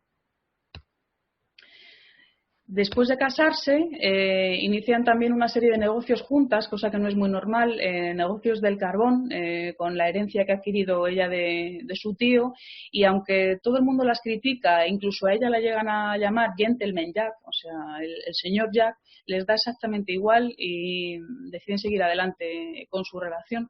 Hasta en los periódicos se meten con ellas, pero llega un punto en el que están tan podridas de dinero que no les afecta en absoluto. Siguen viajando y me he pasado, perdonad. Siguen viajando y en uno de estos viajes contrae una enfermedad, contrae un virus, nuestra Ann Lister, y tiene que recorrer, se muere, desgraciadamente la pica un mosquito y tiene que recorrer su mujer 8.000 kilómetros con ella a cuestas hasta llegar a Yorkshire, que es de donde eran. Bueno, yo os voy a contar nada, brevemente qué pasó con sus diarios y cómo se descubrió todo esto, porque claro, dime tú quién le iba a entender si estaba todo codificado. Estaba todo codificado, pero tenía una guía. Ese señor que veis ahí en la derecha, ¿vale? Era uno de sus sobrinos que 20 o 30 años después de su muerte lo descubrió, casi le da un infarto, lo metió en un cajón y ahí se quedó, nunca más se supo. Pero con el tiempo, y como la casa se convirtió en un museo, pues todos los diarios fueron a la biblioteca del lugar y Elena White, que era una historiadora, los descubrió, los tradujo absolutamente todos. Fue ella quien dio a conocer la historia real de esta mujer, que aunque era muy famosa, pues dio a conocer pelos y señales. Y a mí una de las cosas que más me llamó la atención es que decían los historiadores del momento que era imposible que hubiera existido una mujer con tanta libertad en el siglo XVIII e hicieron incluso pruebas, pues no sé, dataron el papel o lo que fuera para saber si realmente eran textos originales, y lo eran. Y este es el recuerdo que tienen en la iglesia de Trinity, que fue donde se casaron, o donde hicieron como que se casaron ella y su mujer. Volvemos a cambiar de tercio. Y ahora nos vamos con Hedy Lamarr. A esta sí la conocéis, ¿no? O por lo menos la habéis visto, digo yo. Clara dice que sí. Bueno, pues Hedy Lamarr era una persona que le sobraba inteligencia por todas partes y belleza, las dos cosas. Ella decía que la inteligencia de las personas es mucho más interesante que su apariencia física y se lamentaba mucho porque decía que no entendía por qué la gente pensaba que era tonta, precisamente por ser tan guapa. Eso era una pena. ¿Quién era? Pues fue una actriz nacida en Viena, en Austria, que al final acabó en Estados Unidos, y fue una inventora muy importante, y ahora veremos por qué. Cuando era jovencita, pues le gustaba mucho investigar, le gustaba mucho saber cómo funcionaban las cosas, su padre se molestaba en explicárselo, y también demostraba dotes de actriz, le gustaba imitar, imitaba a todo el mundo. De hecho, empezó estudios de ingeniería y con 16 años decidió que lo que quería ser era ser actriz, y lo que hizo fue dejarlo y se puso a hacer pues diferentes castings, los castings de la época, los que hubiera. Y al final la cogen. Con 18 añitos, después de hacer varias cosas, de anuncios, la coge un director checo y hace la película de Éxtasis en 1933 y tiene pues el mérito, si se puede decir así, supongo que sí, de ser el primer desnudo integral de una mujer en una película, ni más ni menos. Y además, y esto os lo voy a poner, y os voy a pedir que por favor me digáis en qué minuto lo veis. En esta película también salió el primer orgasmo de una mujer, que fue interpretado por ella, que luego con el tiempo dijeron que no había sido, ella misma dijo que no había sido interpretado, pero es que es un minuto, ¿vale? Pero por favor, vedlo, os voy a adelantar un poquito, es que yo no lo veo por ningún sitio, pero bueno, a ver. Os lo voy a adelantar, ¿vale? Que al principio se miran y esto es perder el tiempo. A ver.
Y ya, porque ahora empieza a haber planos de otras cosas, no sé.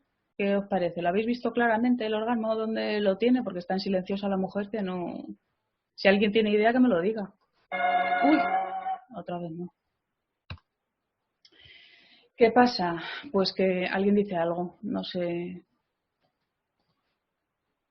Mini orgasmito cuando se cubre. Pues mira, José, precisamente lo he visto 30 veces mientras os lo ponía en el PowerPoint y hoy me acabo de dar cuenta. La verdad es que sí, mira, Chusa también se ha dado cuenta. Aquí somos unas expertas.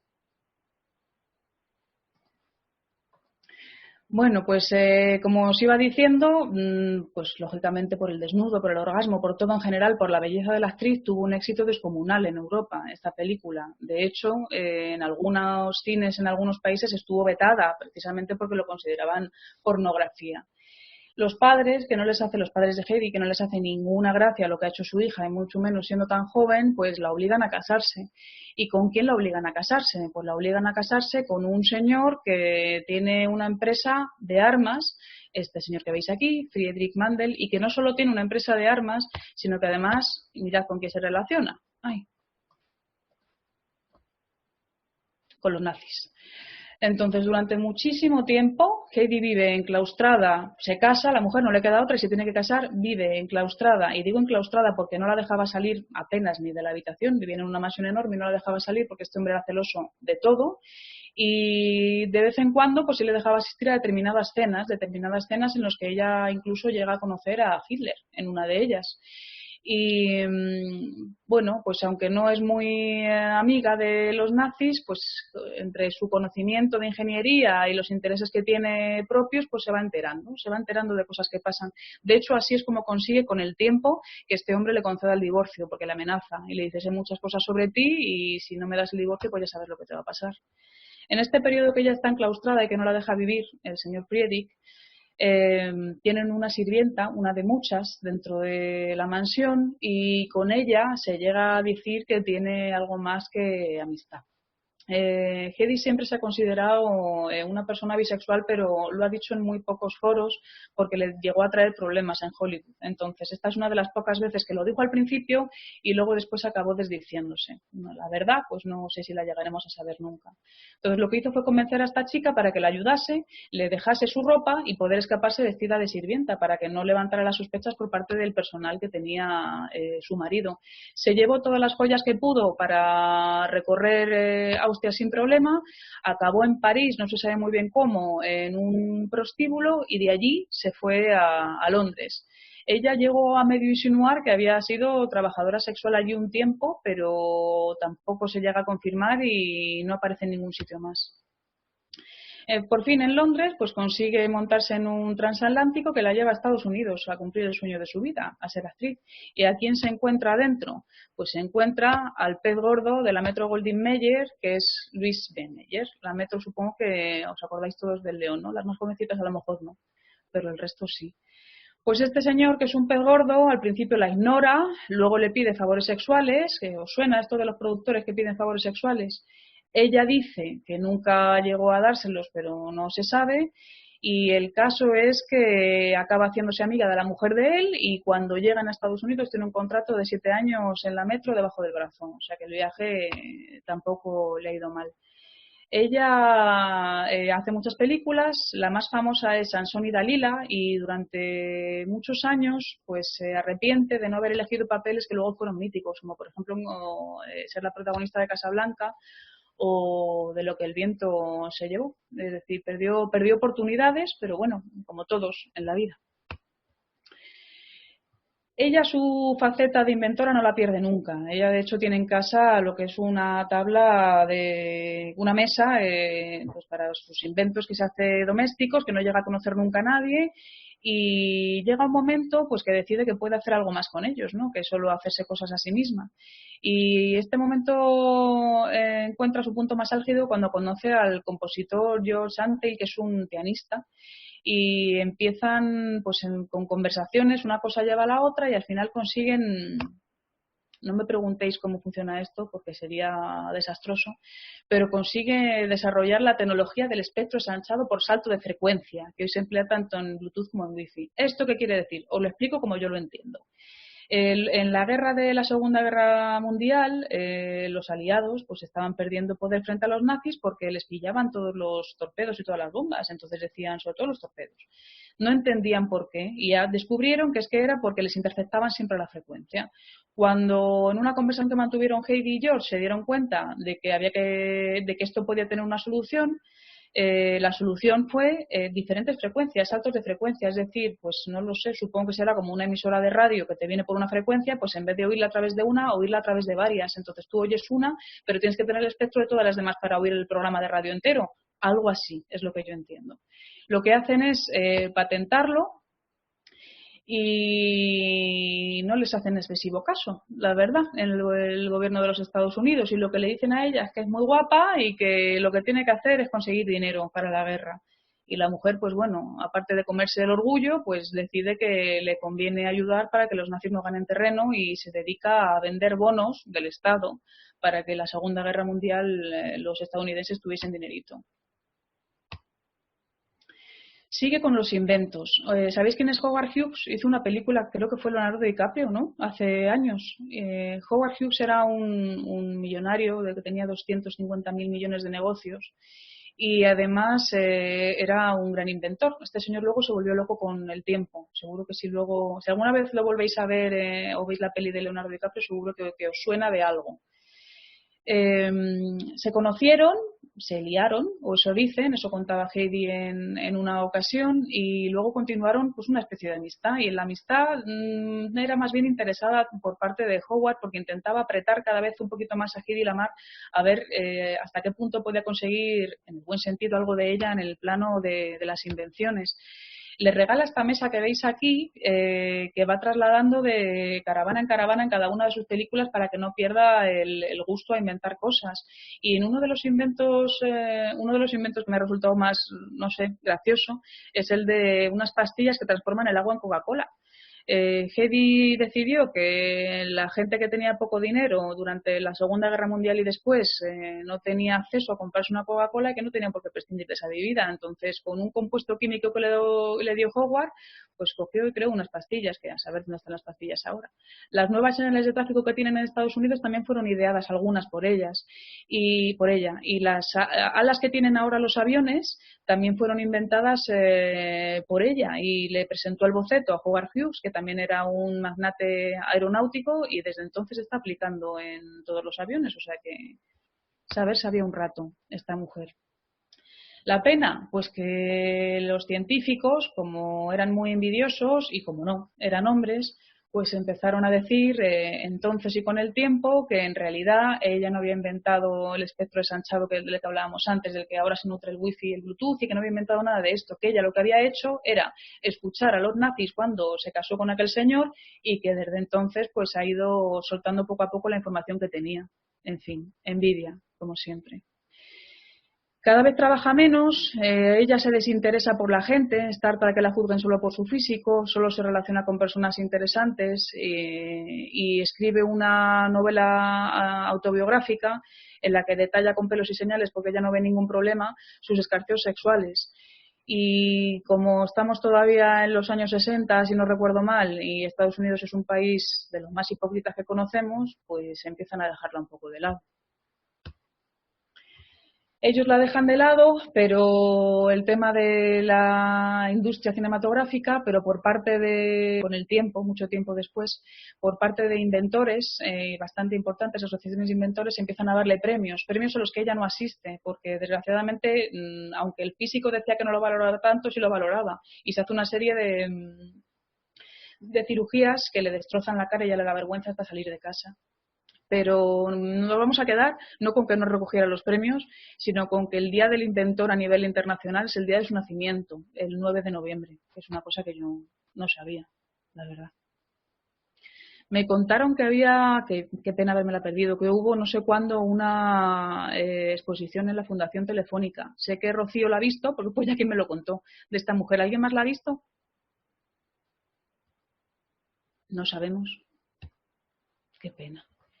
Bueno, nos quedan 3 mujeres más. Cambiamos de tercio.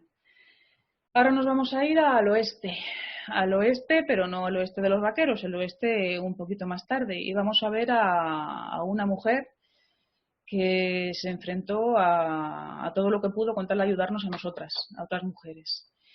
Una de las citas que se recogen de lo que dijo durante su vida es esta que veis aquí, que dice: podemos creer que vivimos en un país libre, pero en realidad no somos más que esclavos. Pero no se trata de una guerra de una nación contra otra, sino de una lucha de clases sin fin dentro de nuestro propio país. Pues creo que esto pasa en todas partes y en todas las épocas, desgraciadamente. ¿Quién era Mary Eki? Pues Mary Eki era una señora que acabó convirtiéndose en médica y que acabó convirtiéndose también en activista política gracias o por desgracia a su recorrido vital. Era una mujer muy inteligente que desde pequeña pues siempre le había interesado aprender absolutamente todo, pero tenía un pequeño problema con la autoridad.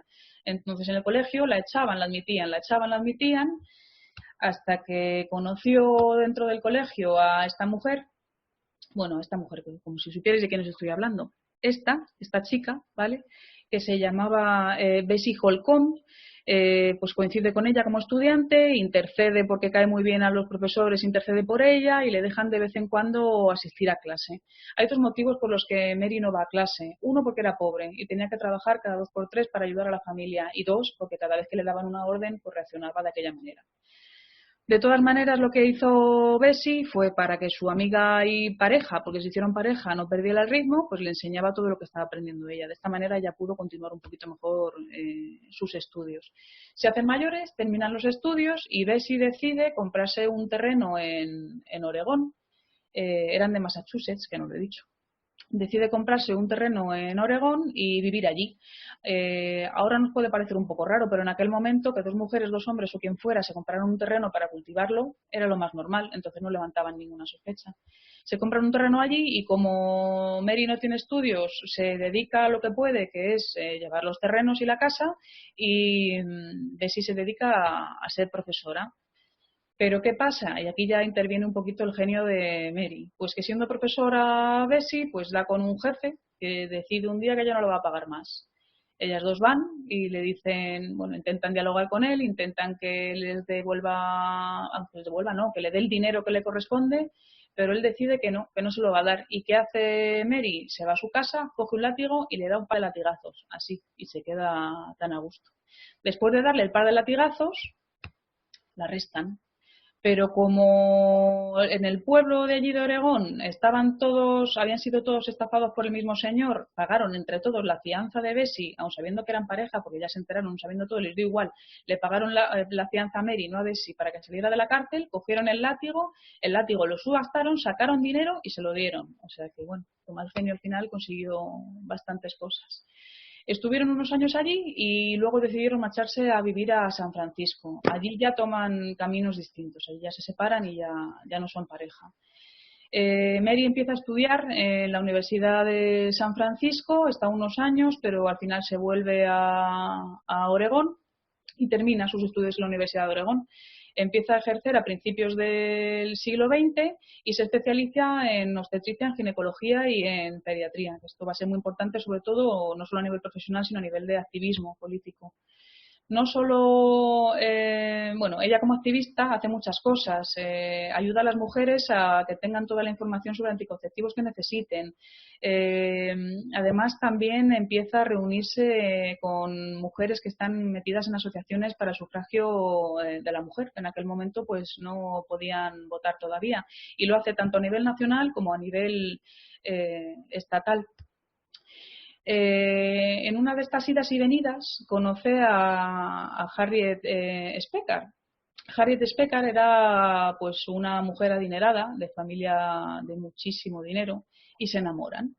Cuando empiezan la relación, pues la familia de Harriet decide que es eso de que esté con una mujer que va vestida de hombre, que está también, os lo he dicho, también le gustaba vestirse de hombre, que va dando latigazos a diestro y siniestro y que además no tiene un duro. Entonces cogen y se mudan y se la llevan a San Diego. Están un tiempo separadas, pero eso cambia gracias a una desgracia muy gorda. En 1906 ocurre el gran terremoto de San Francisco. Como sabéis, pues allí dicen que tarde o temprano aquello se acabará hundiendo por la falla que divide en dos la ciudad.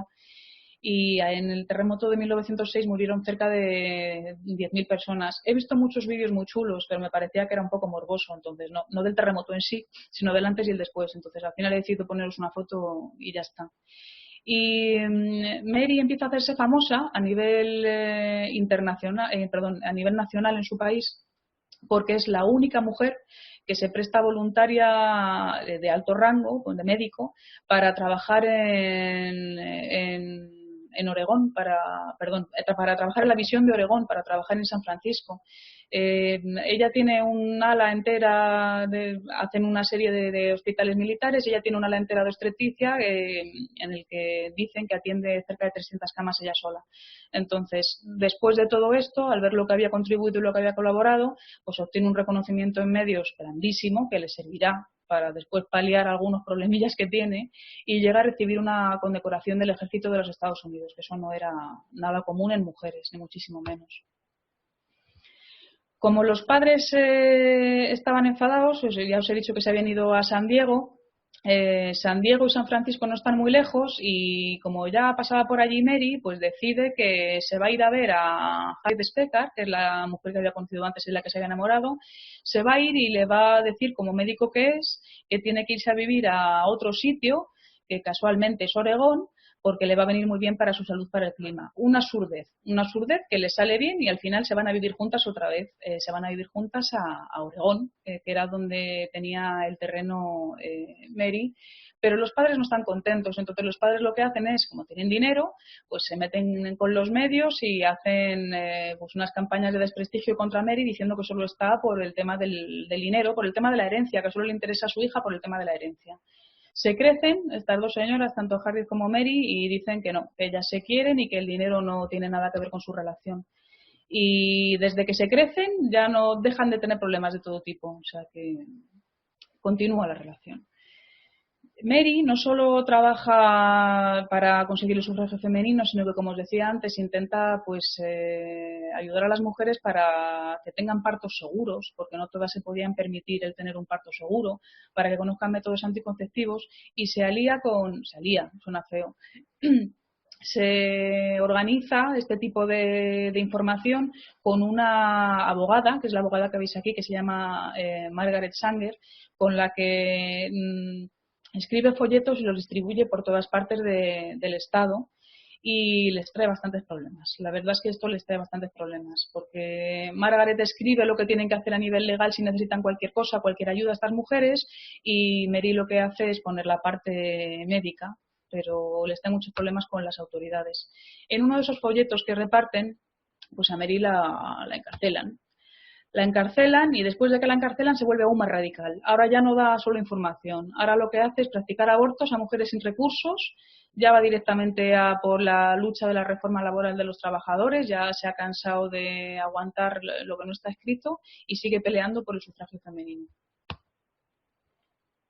En una de las manifestaciones que hay en una fábrica, creo que era de latas, que esto solo trabajaban mujeres, hacen una manifestación contra los jefes del lugar porque no tienen unas condiciones óptimas.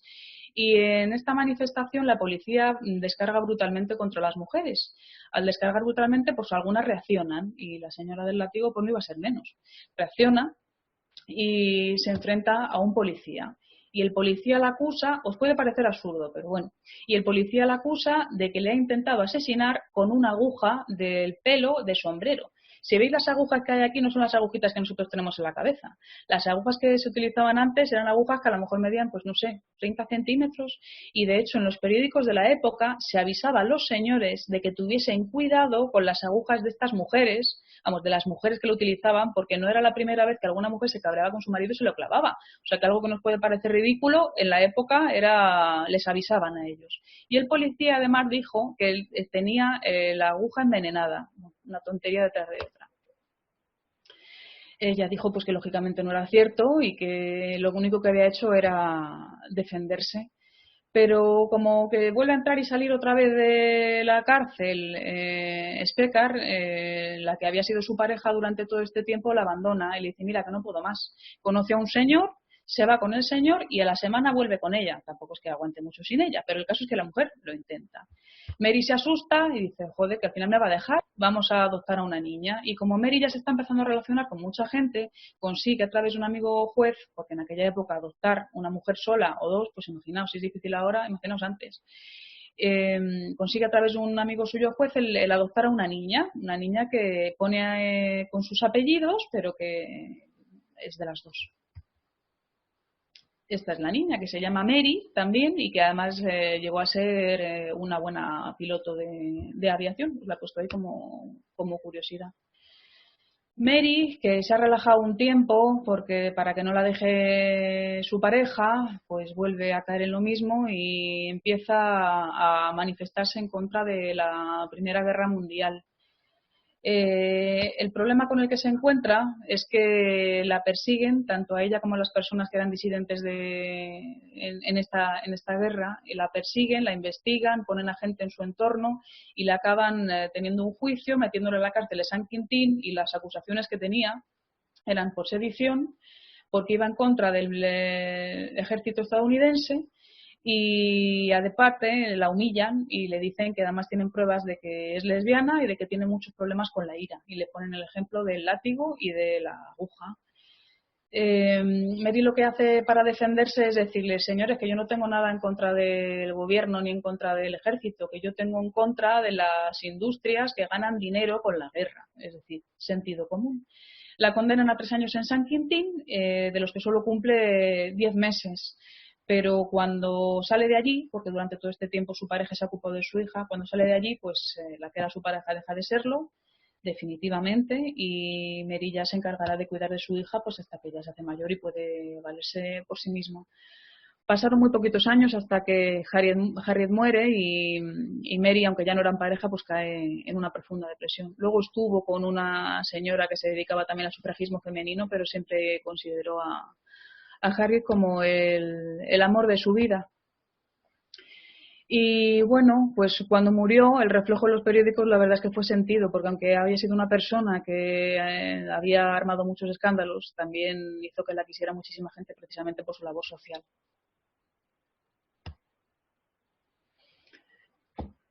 Volvemos a París, que París estaba lleno de lesbianas, la verdad, cuando te pones a investigar no paras. ¿Alguien sabe quién es Natalie Clifford Barney? Porque yo no tenía ni idea de quién era esta mujer. Bueno, pues a esta mujer no se le ocurrió otra cosa que a sus amigos dictarles el que iba a ser, el que ella quería que fuera su epitafio cuando se muriese, que era este. Fue amiga de los hombres y amante de las mujeres, que para gente llena de pasión y ambición, más ventajoso que lo contrario.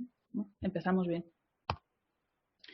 ¿Quién era Natalie Clifford Barney? Pues era una chica que nació en el seno de una familia de muchísimo dinero en Ohio. Y bueno, pues se dedicó a escribir, se dedicó a hacer poemas y además fue una mecenas importante en el círculo artístico, no solo lésbico, sino de mujeres. Apoyó muchísimo a las mujeres. Su carácter peculiar ya se notaba desde que tenía 12 años, porque con esa edad cogió a sus padres. Esta, por cierto, es una pintura de su madre, que su madre también era artista, pero era pintora. Cogió a sus padres con 12 años y les dijo que sepáis que soy lesbiana ahora y siempre, o sea que no me queréis casar y no queréis que haga lo típico que se enseñan a las mujeres porque no me interesa, y los padres pues la respetan. Tiene una educación que para la época era bastante caótica, porque en un primer momento no va al colegio, recibe la educación solo en casa, viaja de Ohio, Washington, París, tiene ahí una infancia, adolescencia rara, rica, pero rara también, y aprende francés en Estados Unidos porque una de sus profesoras le lee muchos libros de Julio Verne. Y así es como ella aprende francés, y cuando se va definitivamente a vivir allí, pues no tiene ningún problema porque lo domina a la perfección. Esta era la profesora que os comentaba, que se llama Marie Soubestre, que era una feminista radical de la época y además instructora de jovencitas. ya empezó a dar la nota, no solo por el tema de decir, oiga, que soy lesbiana, que lo sepan todos, sino porque cuando se le acercaba algún pretendiente se lo soltaba para que la dejaran en paz, y además decían que era muy buena amazona y que una mujer se montara a caballo con las piernas a ambos lados del caballo y no a dos lados como está en la foto, que es raro haber encontrado una foto así, pues no era muy común, y cada 2 por 3 se la encontraban por ahí corriendo con sus caballos, llevando a otro en otra mano, y la gente del entorno pues no sabía si reír o llorar, porque lo consideraban una amenaza, pero también veían la agilidad que tenía esta mujer.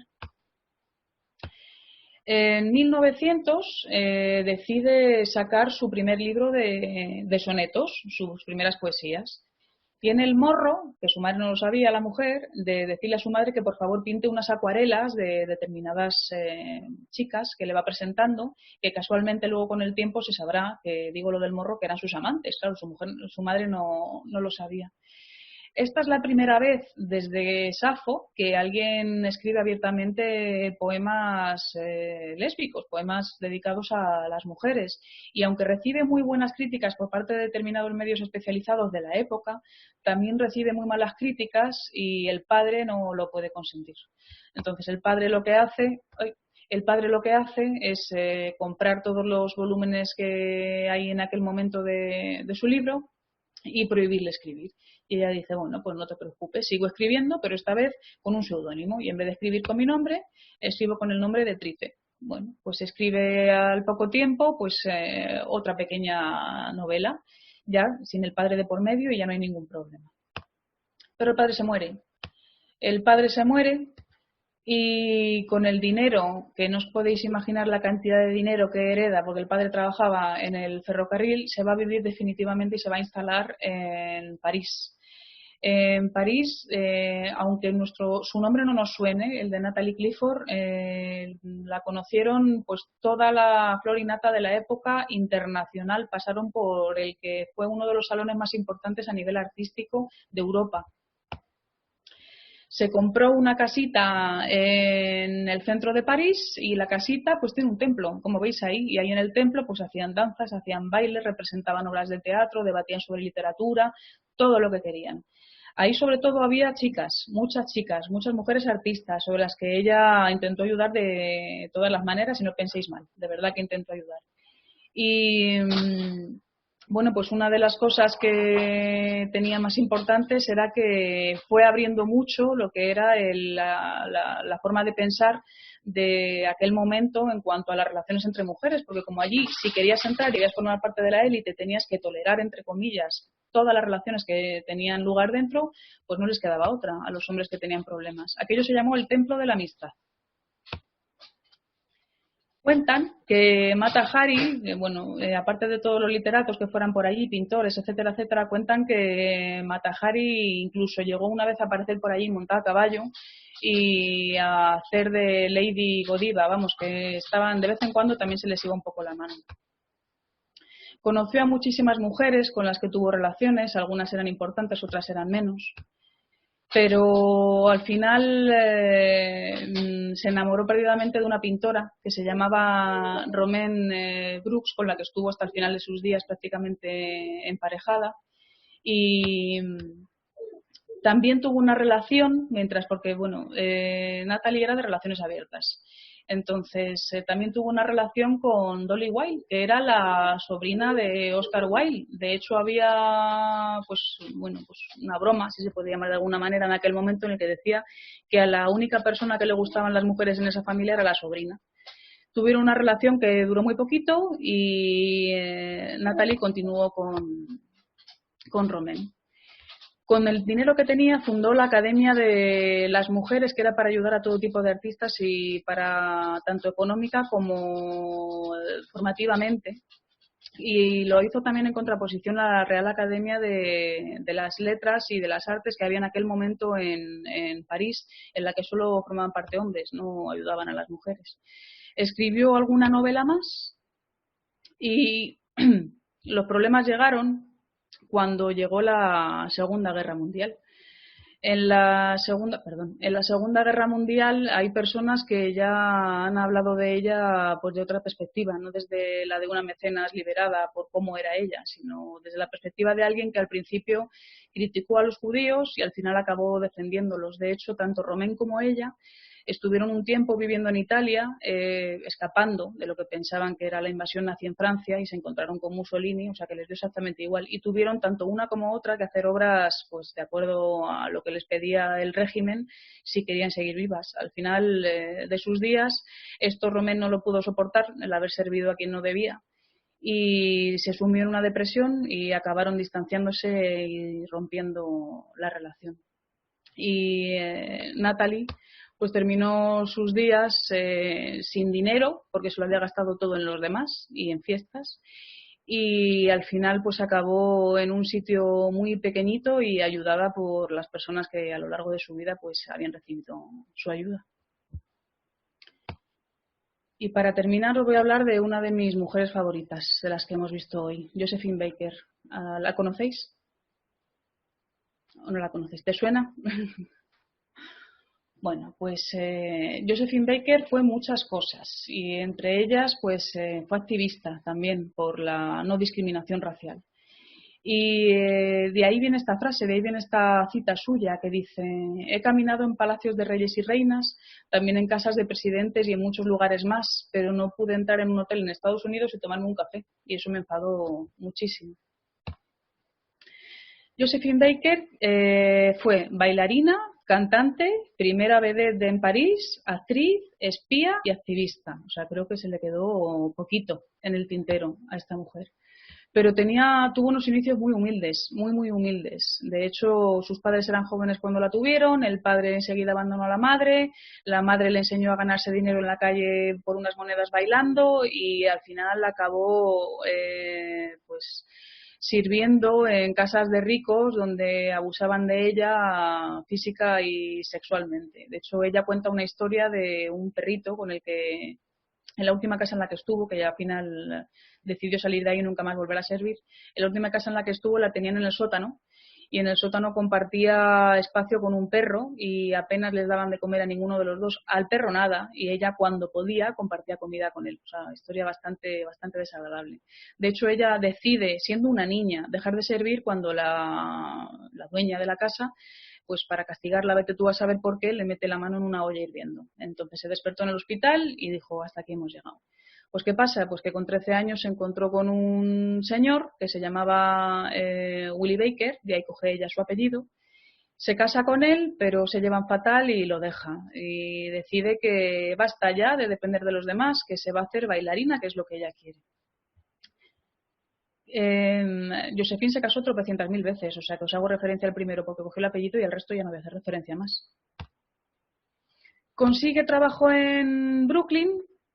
Empieza primero a bailar en grupos de mujeres bailarinas negras, que es como la cogen, y acaba haciendo espectáculos en Brooklyn donde llama la atención porque hace el tonto. Lo normal es que todas quisieran lucirse de manera sexy y ella lo que empieza a hacer es el tonto prácticamente.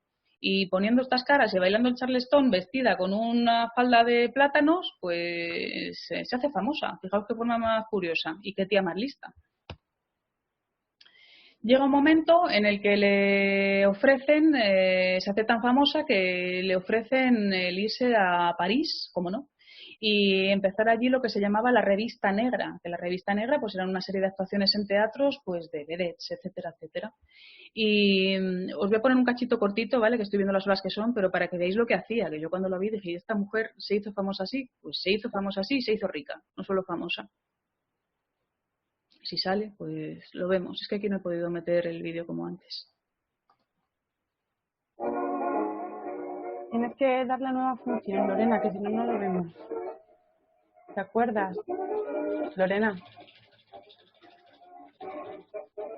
Lorena. Dime. Que necesitamos que le des a nueva función. Ay, cállate, que estoy claro, aquí. Porque si no, no lo vemos. Ay, por favor, qué tonta soy, es verdad. Que no, tonta ya no. Está. Espera, hija, no lo veo. Aquí. Y yo tan tranquila viéndola bailar. ¿Lo veis ahora? No. ¿Y ahora? Ahora.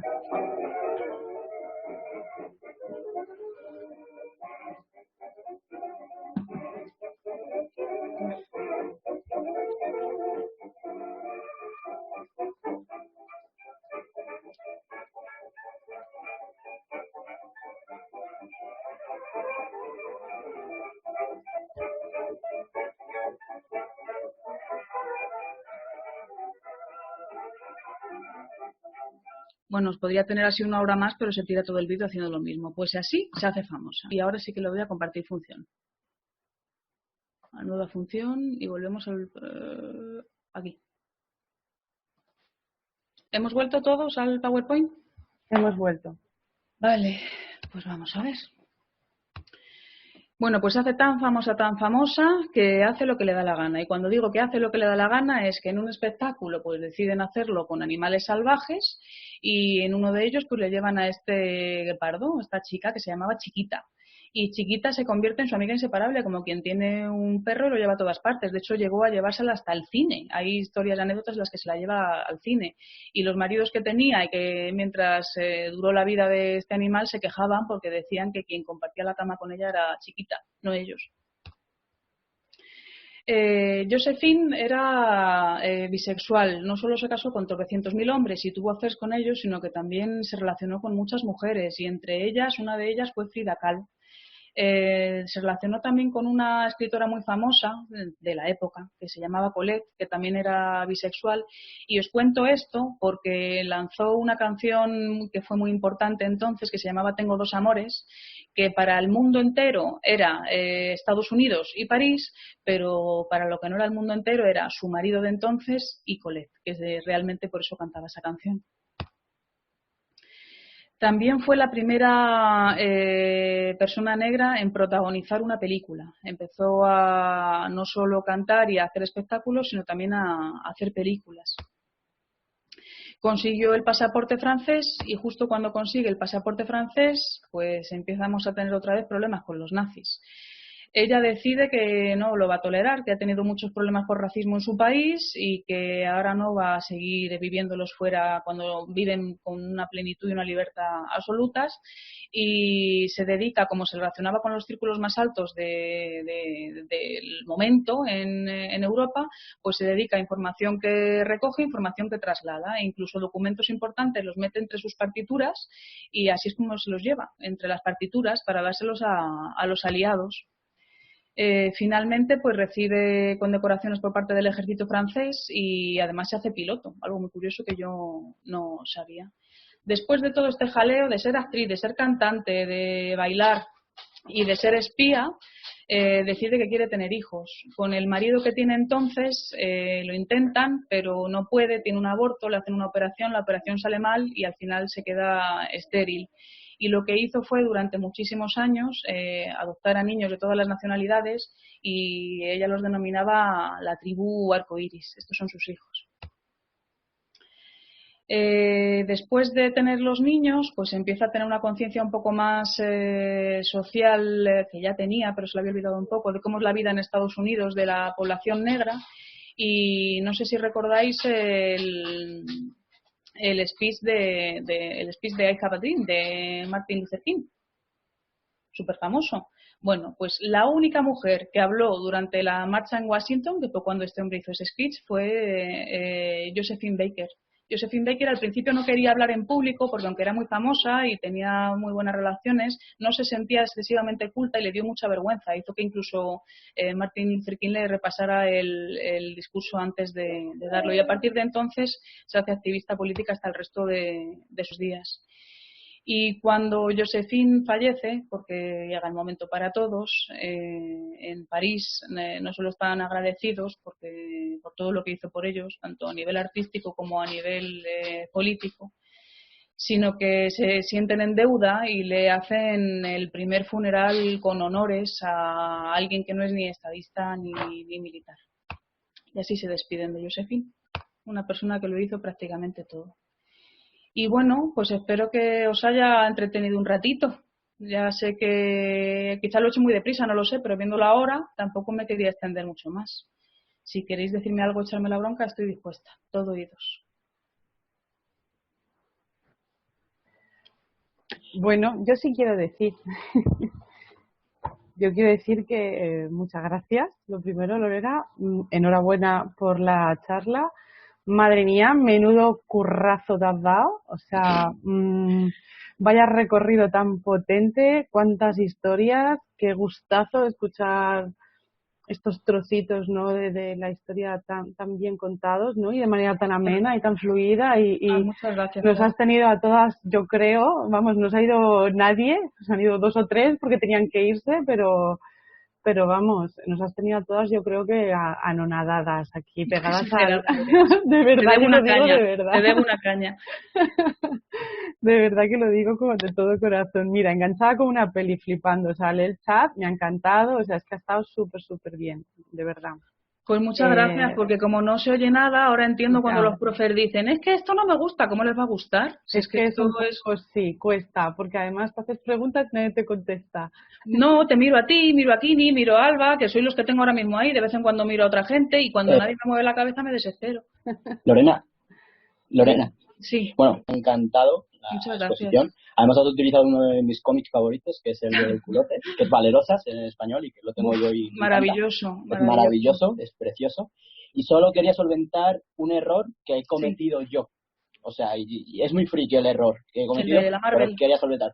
El de en Jinga. Sí. Al preguntarme dónde sale, yo he cometido el error y he transgiversado figuras. Te he dicho que de Wakanda, no. Okoye es de Wakanda, que es la capitana de las Amazonas negras de Wakanda, que están basadas además en un reino, que es el reino de Dahomey, que existió verdaderamente, ¿vale? Y en Jinga es la reina de las Amazonas negras, y de ahí mi error, de Gumburu, y realmente donde aparece es en los cuentos de Conan, en Conan el Bárbaro. Es verdad, tienes razón. De hecho, en la película clásica, no el remake, en la película clásica de Conan, Grace Jones es una amazona negra.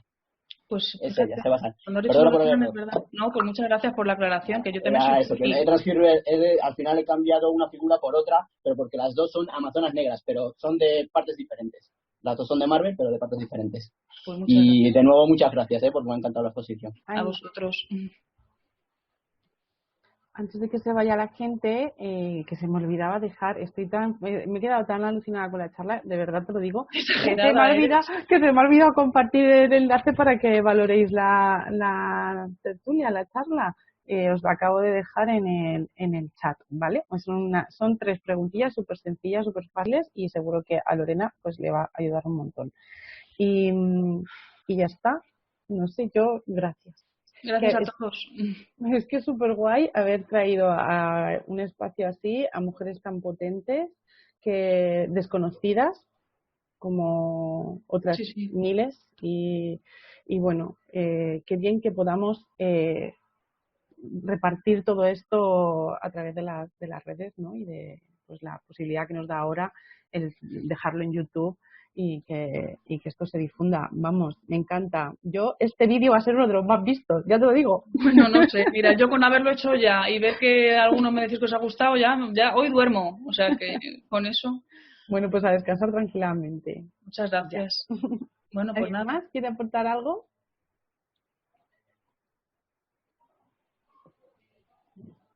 Pues nada, perfecto. Pues un beso a todos. Gisela, parece que quiere hablar. O le ha dado sin querer. Bueno, pues nada más. Si queréis lo dejamos aquí. Dejamos a Lorena beber mucha agua, porque madre mía. Sí, por favor. Es que no ha parado. Muchísimas gracias a todas por estar aquí otra vez. Nos vemos mañana, acordaos, a las 6 de la tarde. Y la semana que viene, y así hasta finales de julio. Y luego ya en agosto descansamos todas. Bueno, pues un besito a todas. Muchas gracias. Feliz tarde. Chao. Feliz tarde. Chao, chao.